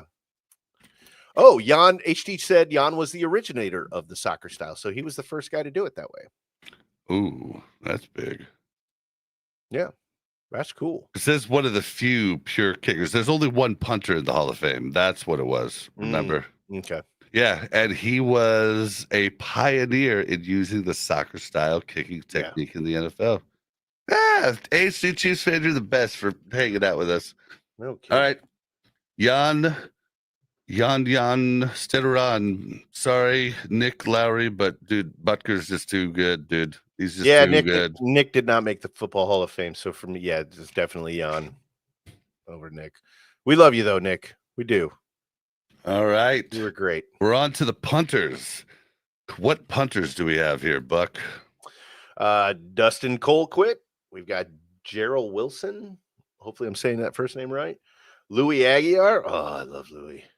Jim Arnold and Brian Barker. Well, I could know who's number one. That's a no-brainer for. See, I don't. Number one? Yeah. Are you kidding me? Louis, man. Louis, he only played 5 seasons. Louis. But this dude, if you remember, he was your 11th tackler on the field. He was. He was awesome. He was absolutely gunning for that guy. Dustin Colquitt changed the game. He changed the game. He changed the stat from inside the 20 to inside the 10. Dustin Colquitt changed the game. I don't know. Chat, help me out, chat. Help me out. Dustin's number one for sure, right? Am I crazy, chat? Am I nuts? Witchy says Dustin. I didn't see that. How can you not? Why is everybody agreeing with you tonight? I just don't get it. I just don't get it. That's okay. That's okay. You want to put Dustin number one as long as we Dustin for sure. All right. I want Louis as the practice squad guy. I just love his tenacity. I love his tenacity and just the way he went for it. Brian says we should keep 2. Well, I mean, we are keeping 2. We got the punter and then we got the practice squad punter. Yep. And you can't. No team in the NFL has ever kept 2 punters on the 53 man. So. Yep. And we got another vote for Dustin. Louis had the porn stash, so he makes the team, but second to Dustin. Okay. All right. Fine. All right. Where's he at? Yeah, I lost him. There he is. There you go. All right. Kick returners. We have Dante, the human joystick X Factor Hall, Tamarick Vanover, Niall Davis, Dave Grayson, and Nolan Smith. And can I just put him up there as number one right now? Absolutely. Yeah. Dante Hall. Now, this next one's tough for me. I'll just tell you right off the bat. It's between Tamarick Vanover and Niall Davis for me, but I just don't remember Dave Grayson or Nolan Smith. Yeah. I just don't know. Huh. Okay. All right. I agree with you. I loved Niall Davis. I did. And I remember the thing was his name is Niall, but for his entire career, they were calling him Niles all the time. Niles Davis. Yep. Niles Davis. And I don't even know why. It's the same with Jamari Chase. His name's Jamar Chase. Yeah. But for some reason, we all call him Jamari Chase. I do it. It's because all the NFL guys do it. Mm-hmm. I wonder why. I don't know. Somebody had to start that, and it just kind of caught on. Like, I'm just like, well, it's Jamar, but we call him Jamari Chase. Yeah, I don't know. Well, I'll tell you what. If we're picking between Tamarick and Niall, we got to go with Tamarick, I think, because we're talking about Tamarick had 5 seasons, Niall had 4, but difference in yards: 5,099 in 5 seasons versus almost 2,000 in 4 seasons, and then 4 kickoff return touchdowns versus 2 for Niall. They did it almost the same amount of time. But Tamarick Vanover's for sure my second one, but I was just wanting to see if you had a Niall Davis argument or anything. No, I really don't. I mean, just based on the stats, I did. It's got to be Tamarick. It's got to be. Oh, look at this. HC Chiefs fan has a X Factor 1, Niall Davis 2. Because he ran back the opening kick 103 yards in Houston in the wild card game. Wow. He did do that. I remember he had a big old return in the playoffs. But you consider the wild card game a playoff? Yeah. But he had that's just few one yards. That's that's one just play. One return. Whereas he had so few yards. Yeah, Look, man, HD Chiefs fan, I bow to your Chiefs knowledge and your Chiefs fandom. I think you are in the Hall of Fame of fans, truly. Definitely. And I agree. If you don't agree with me, I'll immediately consider your opinion just because you just have that background. I mean, you used to work for the Chiefs. You used to talk to Lamar Hunt. How much closer of a Chiefs fan can you be? But this is the one time I disagree with you. I think Turmeric takes it simply based on stats and longevity. Yeah. Like Vanover played 5 seasons, had 5,099 kick return yards, 4 TDs, right? Mm-hmm. Oh, hold on. I might have to change my argument here. When did the kick return stuff change? So, okay. Vanover had 5 seasons, 5,099 yards, 4 kick return TDs. Niall Davis had 4 seasons, 1,942 yards, and 2 kick return TDs. But shit.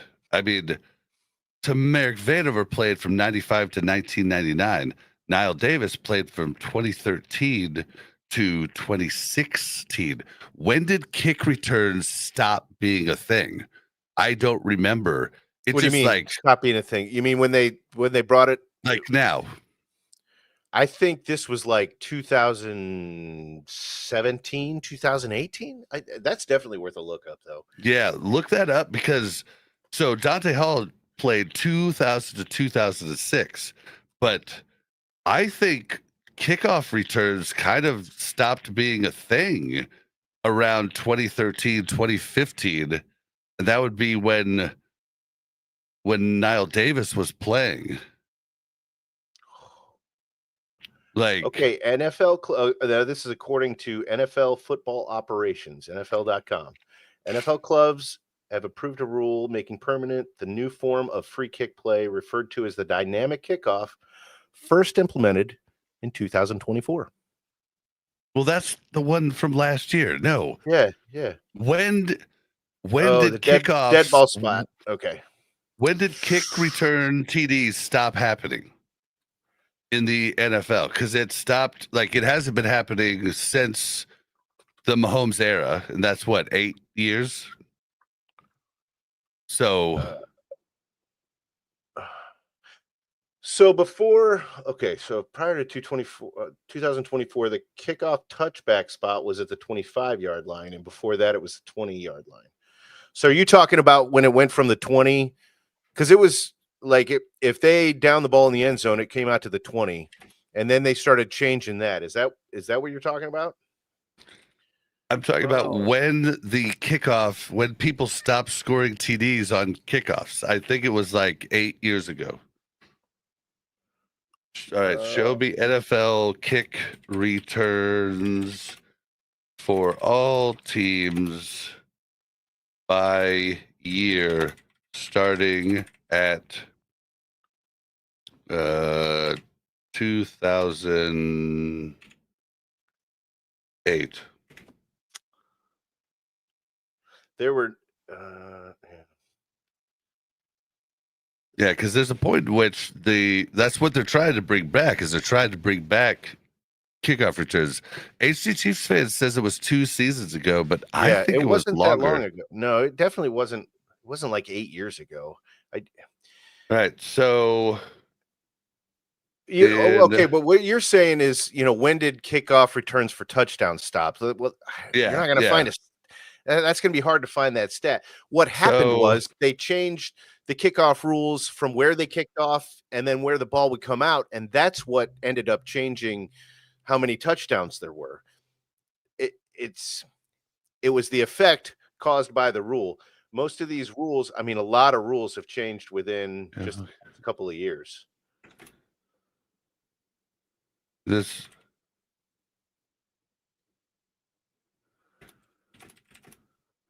For instance, touchbacks. In 2018, an untouched kick is a touchback when it touches the ground in the end zone. Okay, in 2023, they changed a fair catch inside the 25-yard line is a touchback to the 25. But it was only that one season. And then last year, it was a touchback changes to 30 when the kick reaches the end zone. Yeah, that's not what I'm looking for. I'm looking for the amount of TDs. Right, but that was an effect of a rule change. That wasn't. Dang it! Why won't this just? Here, we'll just do this. Grok. I would like to know how many kick return touchdowns there were for all NFL teams by year from 2008 until now. I love AI. Dun, dun, dun. Dun, dun. Okay, what the hell are you doing here? I don't love AI. Yeah.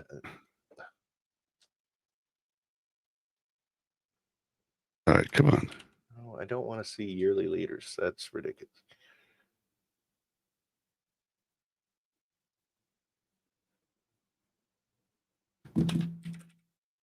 Yeah, you have to like word it.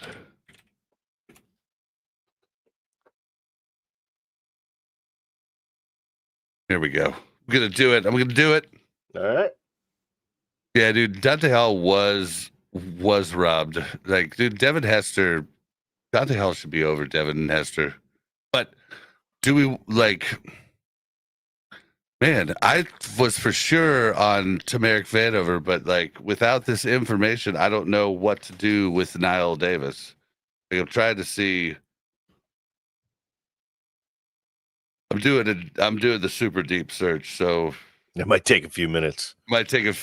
So I don't know, man. I was all right. HD really Chiefs fan says, Bob, are you thinking of when could the kicking team had to start lining up with the ball and couldn't have a running start?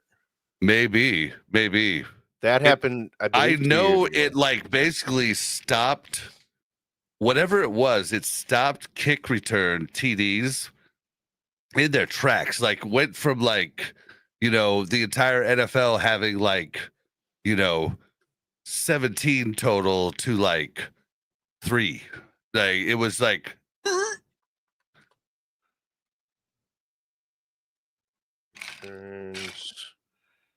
But I don't have a way to look up stats for all NFL. Yeah.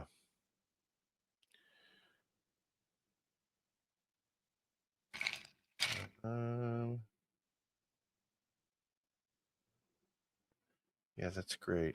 Deeper search is working hard, right? Yeah. Right now. Sometimes that can take a while. Yeah. I should put this on screen. So, dude, Grok 3 is awesome. If that's the older reason you're on X.com, it's a good reason. Which makes a really good point here, although it doesn't support either argument. Dante was robbed at the end of his career. No one would kick to him, just booted out of bounds. That's the truth. Absolutely. Yep. Didn't he have a kickoff return or at least a kick return for a touchdown in 4 straight games at one point? I mean, they weren't all kickoffs. I think there were punts too, but yeah, unfortunately, I didn't add punting in their punt returns into this. Like, that's here. That's how we can settle this. Punt return touchdowns? Yeah, let's look up both here. You look up Niall Davis, I'll look up Vanover.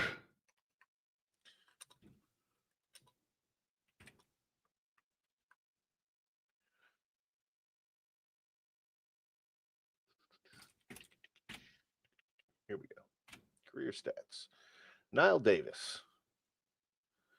He had, that's rushing, receiving, returning. Oh, see, this is just returns total. It doesn't say kickoff versus punt. It does, however, say he only had 2. Okay, total. so just search, like I searched Vanover Chiefs career punt return stats. Yeah, that's what I. Yeah. And mine says he had 39 catches for 564 yards, scored 11 touchdowns along with. Oh, it doesn't. Oh, no, it has the kick return yards in there too. Yeah. Okay. Well, the only thing that I can find here is that he had a 1,960 total return yards, largely from kick returns. I don't think he was doing a lot of punt returns. I mean, he only had, let's see, 1,960, and he had 1,942. Yeah, did Niall Davis return punts? Deep search is still thinking. It's going through a lot of references. Oh, it's collecting more data. Maybe it's trying to listen to us to see what we say, and it's not going to stop until we've decided. And that's the more data that it's getting.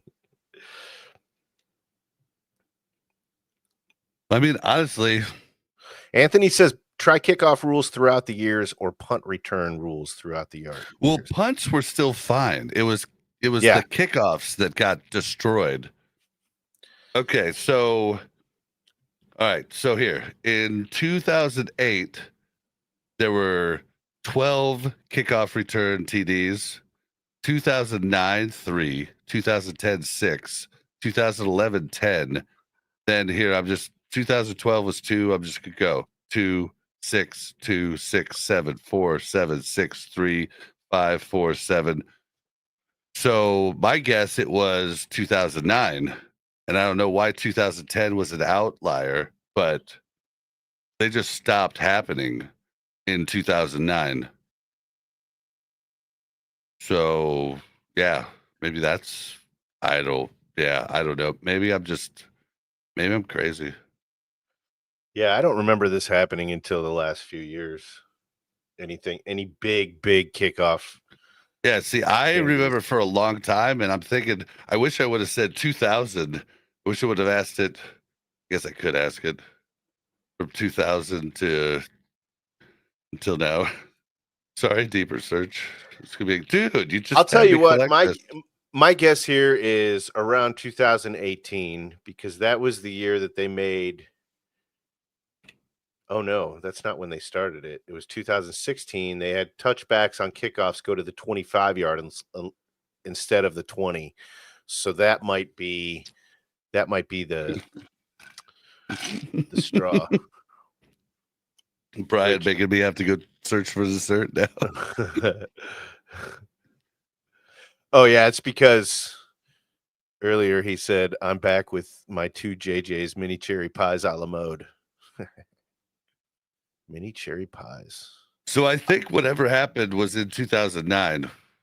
So what NFL kickoff return changes happened around 2008 to 2010? Because I can tell you, I've got them. I've got all the kickoff return rule changes here. In 2009, there was a change of no wedge blocking of 3 or more players. That's it.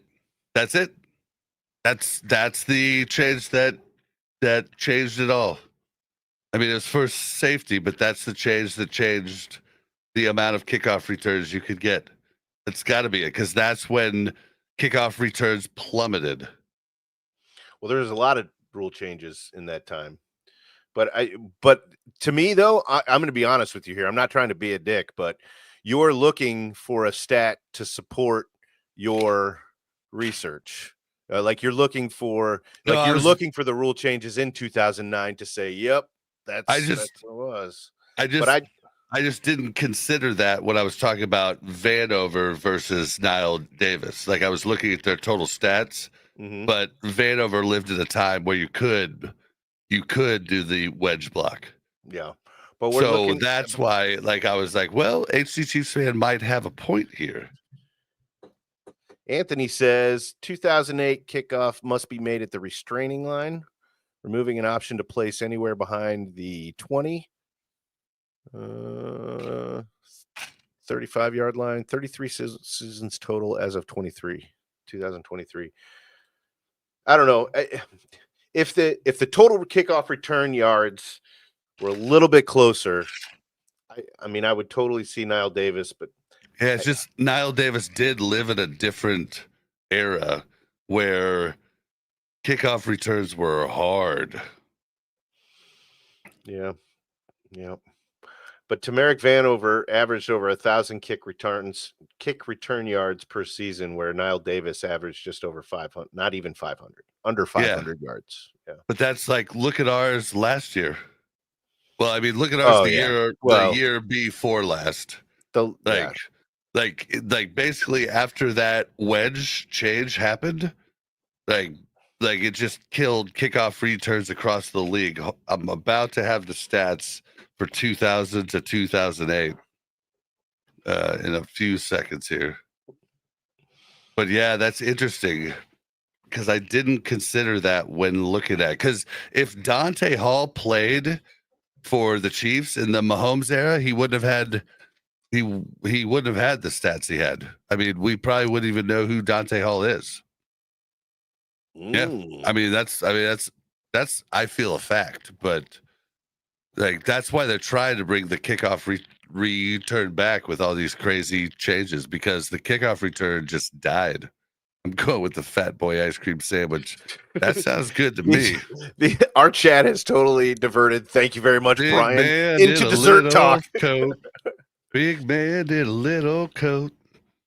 Oh man, dude, chat. What did you guys think about our last news video? Like we're kind of leaning into the comedy, and we're kind of loving it.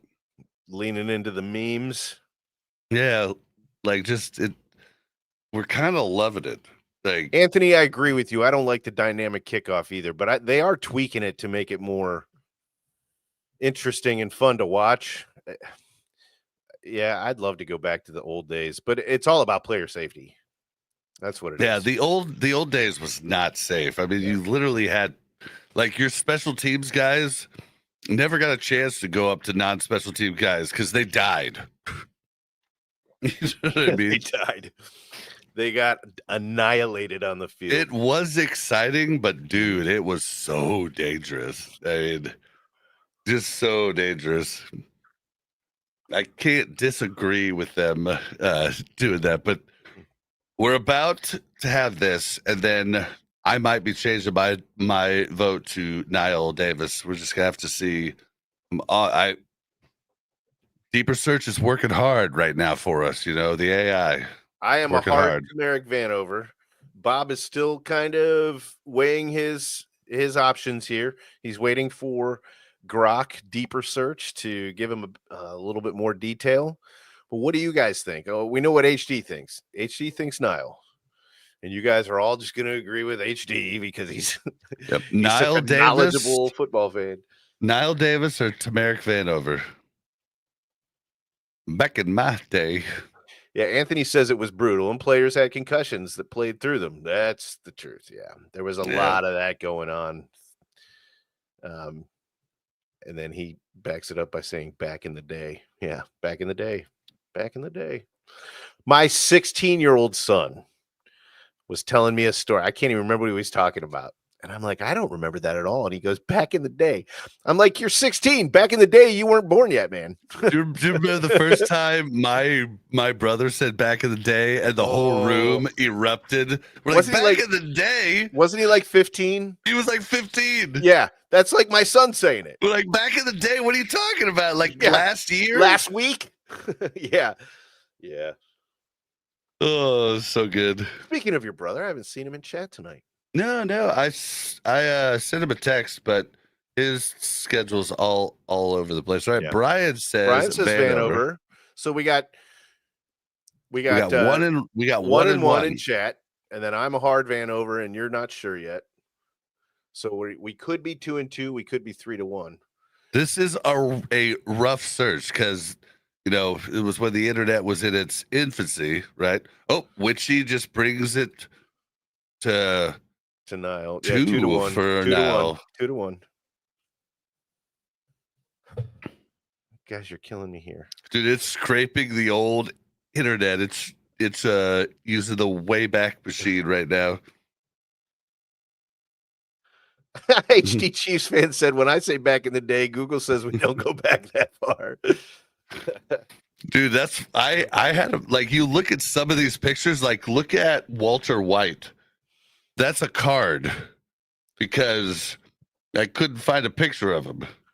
And there's a card of Wendell Hayes. Like Yeah, it's I an noticed actual that. Dave it's an actual Grayson. Dave Grayson too. Yep. What about Like, JT Smith? Is that I can't tell. Yep, that's a total card. See the little branding up there. But I did a lot of work putting these names on there. Thanks to Mel for showing me how to use PowerPoint to do this.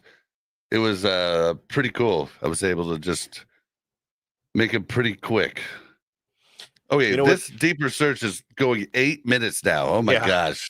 You know what's funny though? Okay, so when we started this, just side note here, when we started this episode, we were talking about offense and special teams, and Brian starts listing all his defensive guys, right? Just like the other week when we were rating players on GOAT, you know, it's like Brian all too that. He early. was like 1, 2, 3, 4, and although now we have all of those names for next week's episode when we do the defense. Next week we're going to do defense, and he's going to be like, all right, quarterback, running back, wide receiver, left tackle. I love Brian. There's Matt. Matt, yeah, I'm here, but I'm watching the Chiefs Roundup on my phone, so I couldn't respond in due time. LOL, back in the day, I actually remember Oh, man, we ripped him when he did that. And he was like, sorry, it's just what my friends say. Love you, Matt. Love you. Thank you for tuning in, brother. Yeah, we do love you, man. Dude, wait. You're older than Color TV? I am. Well, I mean, I'm older than Google and Yahoo, but Color TV, when did that come out? I think it came out in the late 70s. Yeah. Bada bing, bada boom. Okay. Year 2016, year 2001, 10, 2002, 17, 2003, 13, 2004, 16, 2005, 10, 2006, 9, 2007, 24. So, yeah, it was definitely the wedge change that changed the whole game. And that's what I was talking about. So now I'm changing mine to Nile. And what was Chat's vote? Was it 2-1 Nile? Yeah, unless somebody else wants to chime in with some Vanover love. Come on, Matty. Matty Ice, give me some Vanover love, buddy. Matt? No, Matt was like 3. I mean, I was like 10, but when what? When Vanover played. Just based on stats, though. Like we talked about the stats. If he was able to listen at that moment, because he's late 60s. It was late 60s, but we didn't get color TVs until the mid 70s as a household norm. Dude, my first TV was a knob black and white TV. My first TV in my room. My dad and my brothers. We had a color TV. My brother's first TV in his room, I remember the day he got it because my dad told him not to tell me that he got a TV. He got like a big 28-inch TV, tube TV, and like it was his first TV, and my first TV was a black and white TV that was 13 inches.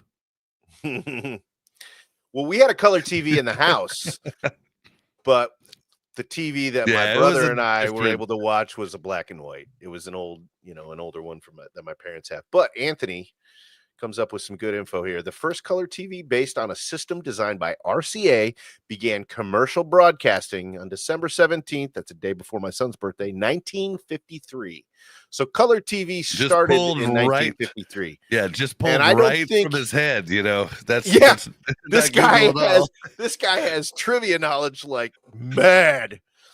All right, so it's going to be Nile. It's going to be Nile Davis because I changed my vote and Chat voted for Nile Davis too. We got 2-1. Every one of those. Chat agreed with you on every one. I mean, Brian agreed with you. I mean, I agreed with you until chat changed my mind, and I had to do a lot. I don't know why I wasted this much time on research on this, but it is an interesting thing because they did change the rules, and it did make kickoff returns harder. Like if we look at Dante Hall, if he played during Niall Davis' time, we wouldn't even know his name. He wouldn't be the human joystick. He wouldn't be the X factor. Like it's a bummer. That's why we're trying to get back to what we had, All right. Well, there is our list, guys. Look at that. Look at that. I love that. That is just amazing. Look at that right there. We have this offense, I'm pretty sure, could destroy any defense we have in the NFL right now. So with all of them in their prime. You say that, but let's see what happens next week when we talk about the Ultimate Chiefs defense. And do you think that this offense would beat that defense? I don't know. We'll have to see what happens next week. That's interesting. Oh, that's interesting. Because, dude, I'm not going to lie, we are low on wide receiver. Like we really are. Yeah. We're looking at other teams, dynasty teams. Wide receiver, we're like pretty low. But tight end, we're literally the best team that can make tight ends. Like, I mean, we're literally like 2 on the field. I mean, everybody needs a kicker. I mean, we do have some badass kickers and punters. We also have the best quarterback to ever live, Patrick Mahomes. And that was going to be my next point. With this list of wide receivers and that quarterback right there. And look at those fullbacks. I don't think it's very close. Yeah, the fullbacks. And look at those running backs. Priest Holmes. Oh, God, I love Priest Holmes. I mean, dude. I should have worn my Priest Holmes jersey tonight, man. Whew. I think, I think we've built a monster offensive team. I'll have to tweet it out.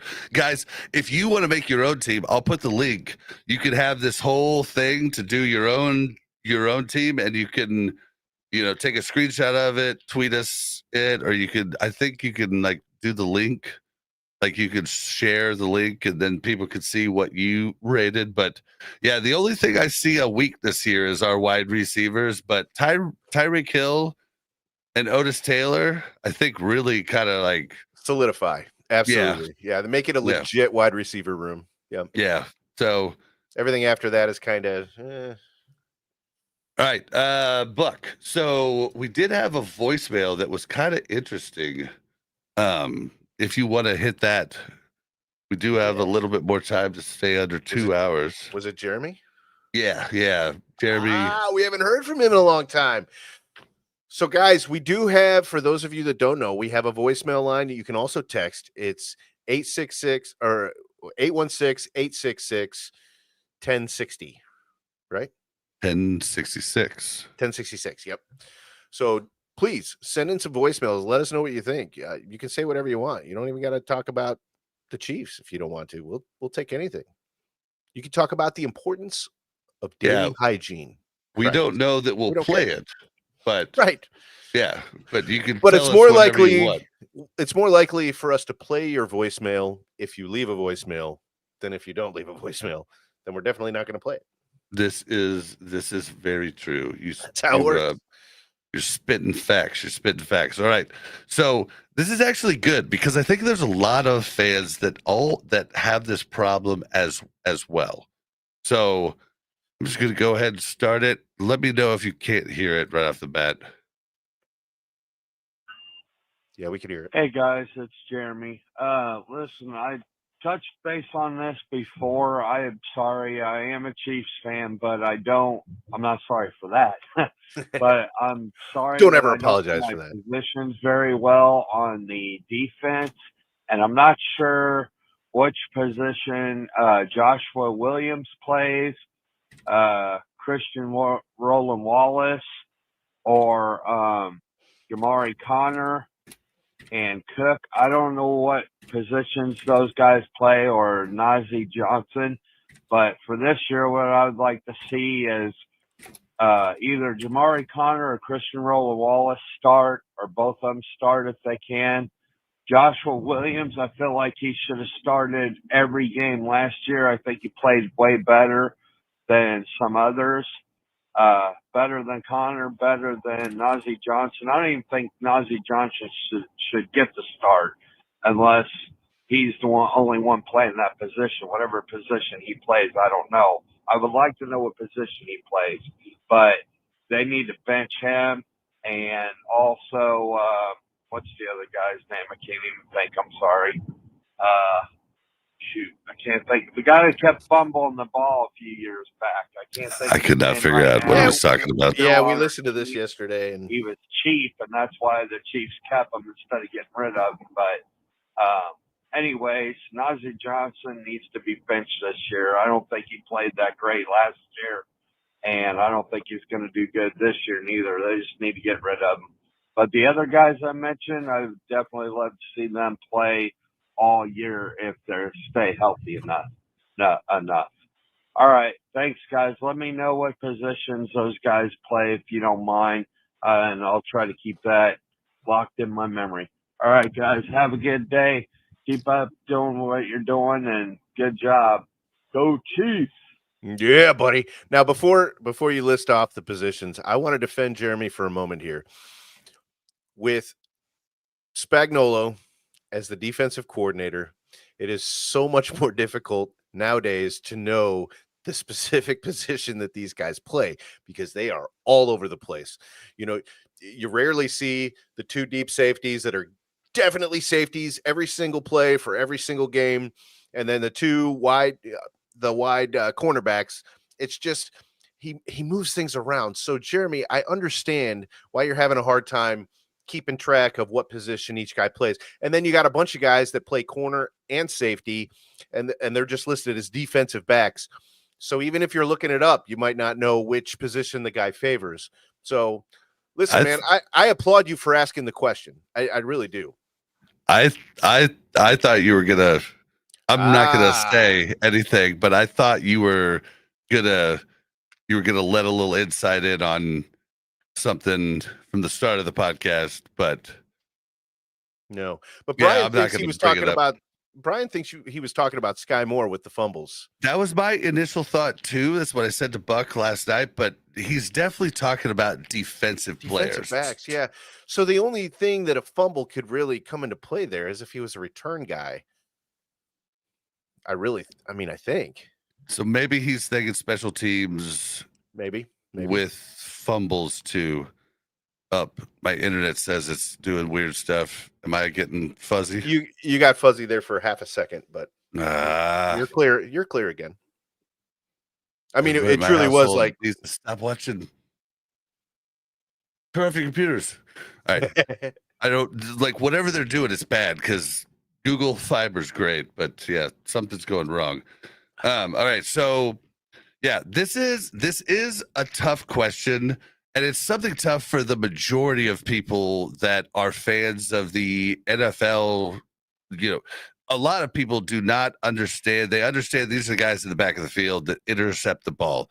And it's like, not to go too into the weeds, it's very different roles that safeties play, that outside corners play, that inside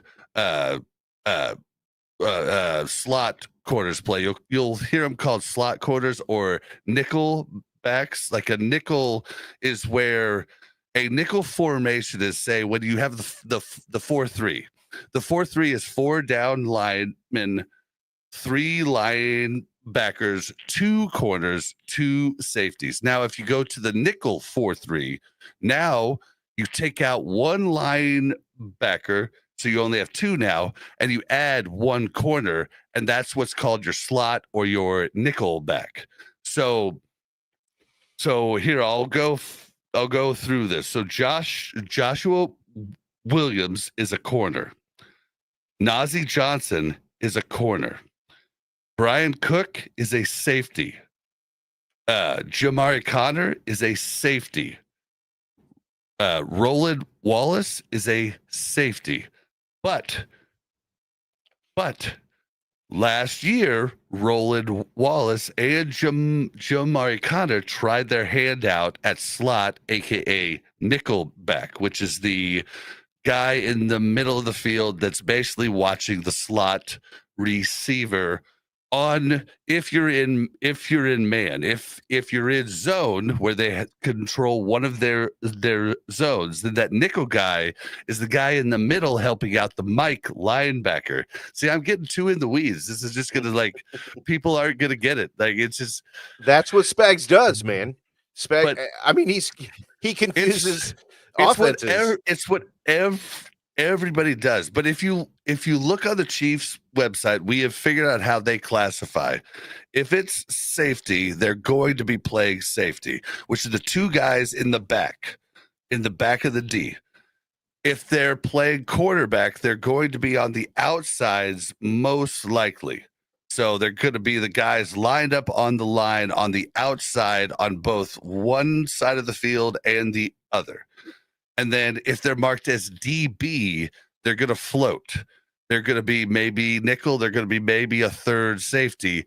It's just it's really hard to explain without being able to draw stuff on the screen. But yeah, so if you think somebody needs to be a starter, it doesn't necessarily mean that they can't be pulled from that whole list, but most likely it's not. So for next year, I believe what we will have going is we will have, if we're in the base stance where we have 2 corners and 2 safeties, I think Hicks and Cook will be, Hicks and Edwards, the one we brought back, will be the 2 safeties.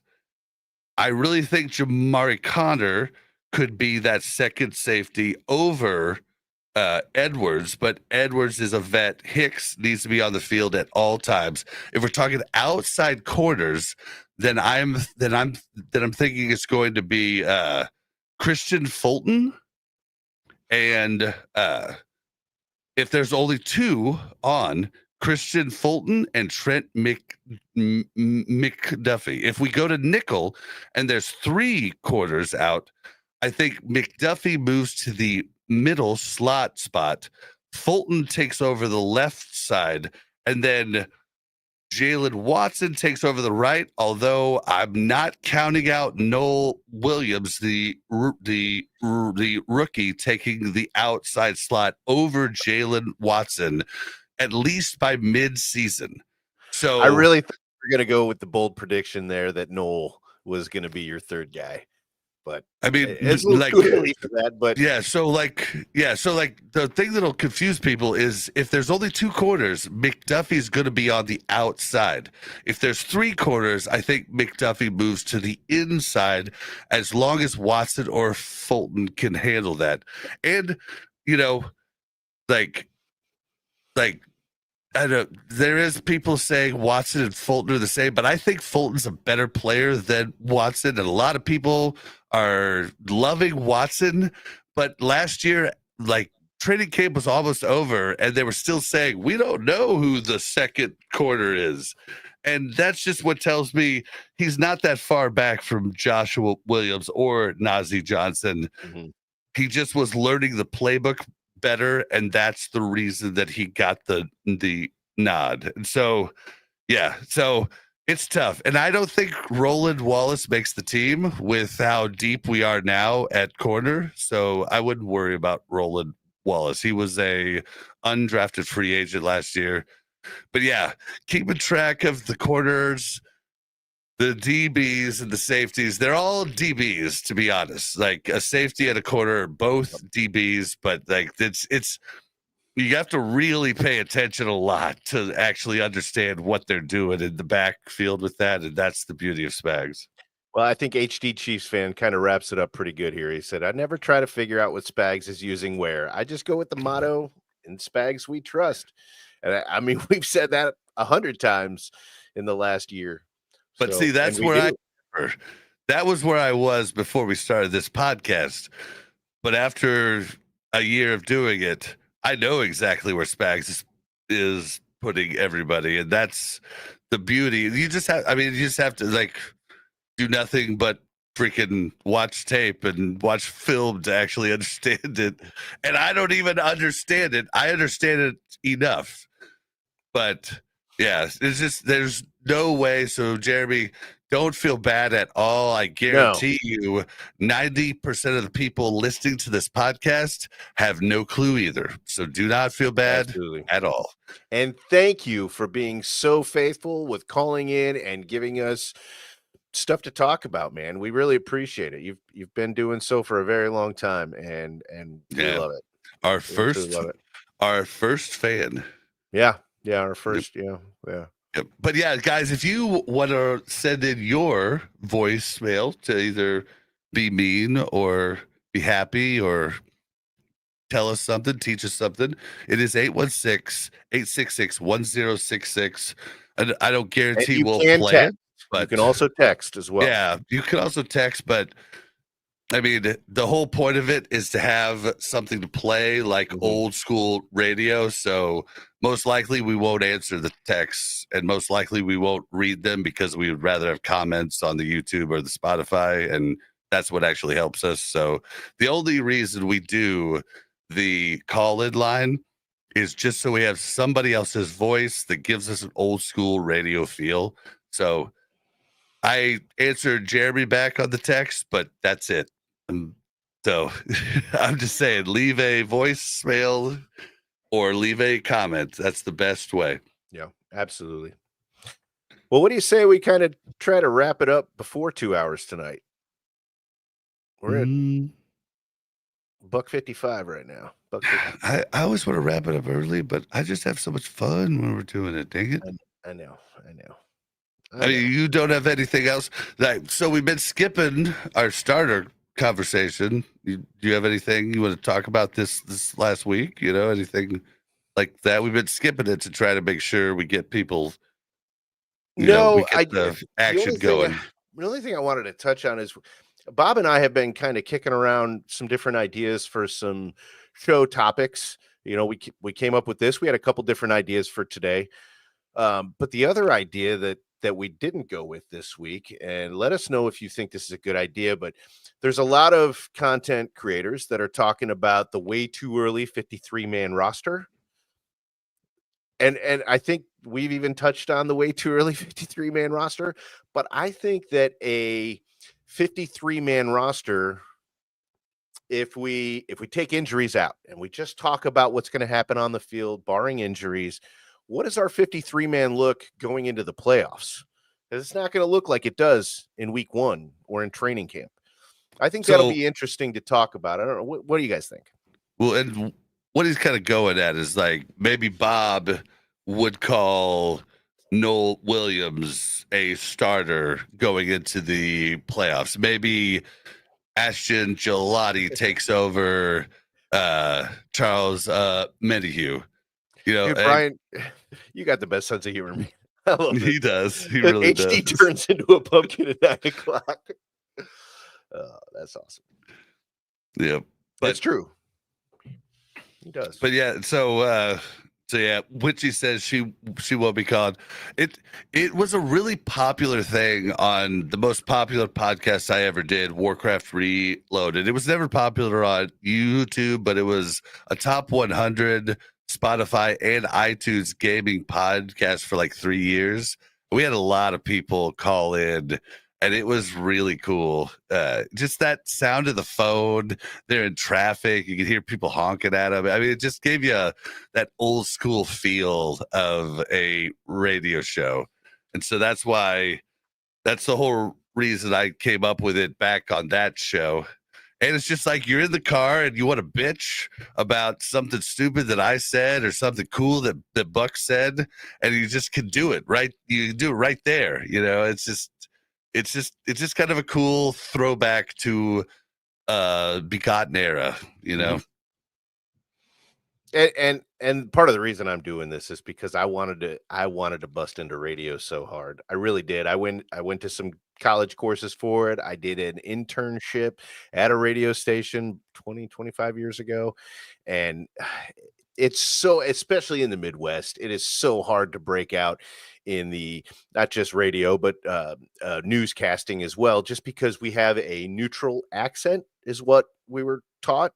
And so a lot of your major newscast radio DJ types come from the Midwest. So living in the heart of the Midwest, I just didn't see a big option for that. I had already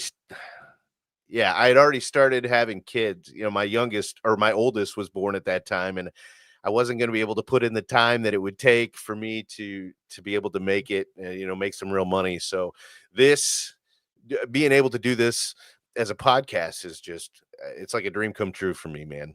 I absolutely love it. But yep. And my brother points out the sad truth. Y'all definitely have faces for radio. Well, shut up. We know you're pretty, man. We don't need to hear it. Yep. Matt, we were all graced with the beauty that you were, but I was good looking back in the day. I wish that back. I really wish I could just add a meme right now, because that 70s show, remember Kelso, the good looking one? He had a quote during one of the episodes that said, "I'm what's known as man pretty." I love that. I've never forgot it. Yep, Matt is man pretty.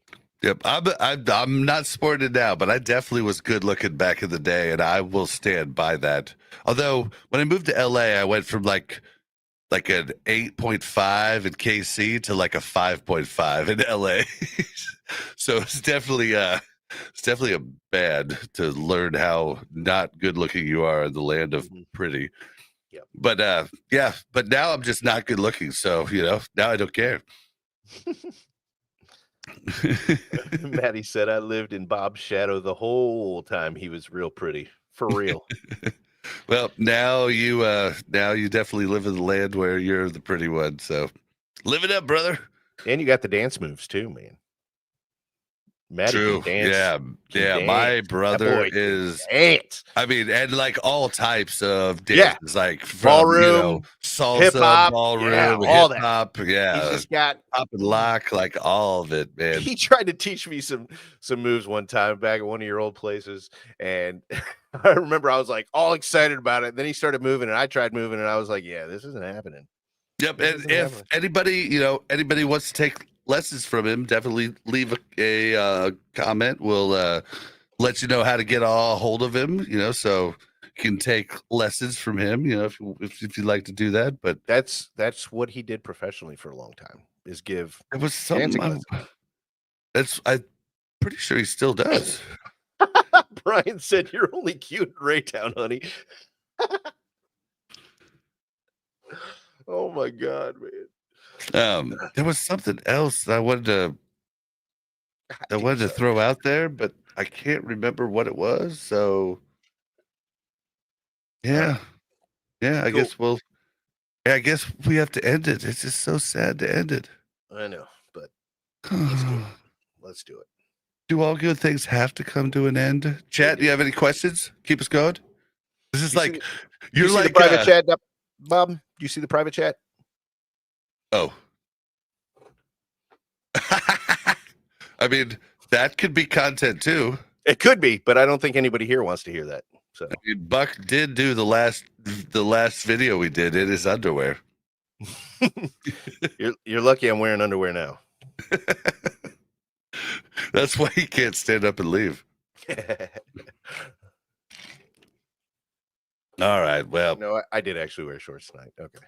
We have to end it. I hate doing it, but yeah, guys, take it easy. Thank you guys for tuning in. Don't forget to check out buckandbob.com. Yep, buckandbob.com. We have merch, fun merch. I'm not wearing any of the merch today, but that shirt's there. Although it's changed, it no longer has the KC. If this thing is, if you have the KC, you have like the it's gonna be worth money someday, because now it says BB instead of KC. Because we had to find a lot of different things, but if you have the one with KC on it, forever big. It's collectible. Yeah. It'll be a good collectible. All right. Well, David, I'm gonna remember what I wanted to tell you right after we're done with this, but all right. Oh, dude, shout out to Chiefs Kingdom Live. I just recently found this podcast. They've been going for a long time. I listened to them, and it was really good. If you guys have a chance, check out Chiefs Kingdom Live. They were not matter of fact. They didn't act like their shit didn't stink. Like, there's so many Chiefs podcasts where people are very matter of fact, and their opinion is God. And I'm pretty sure people in the chat might know the channels I'm talking. Well, maybe just channel I'm talking about, but they literally have wrong takes. They've been proven wrong, but they still just stick to it and just think that they are God's gift to Chiefs stuff. So listen, check them out. If they would just do different thumbnails for each of their episodes, they would have a much better chance. But yeah, it was actually really good. I love the conversation. Check out Chiefs Kingdom Live. All right, that's all I got. All right.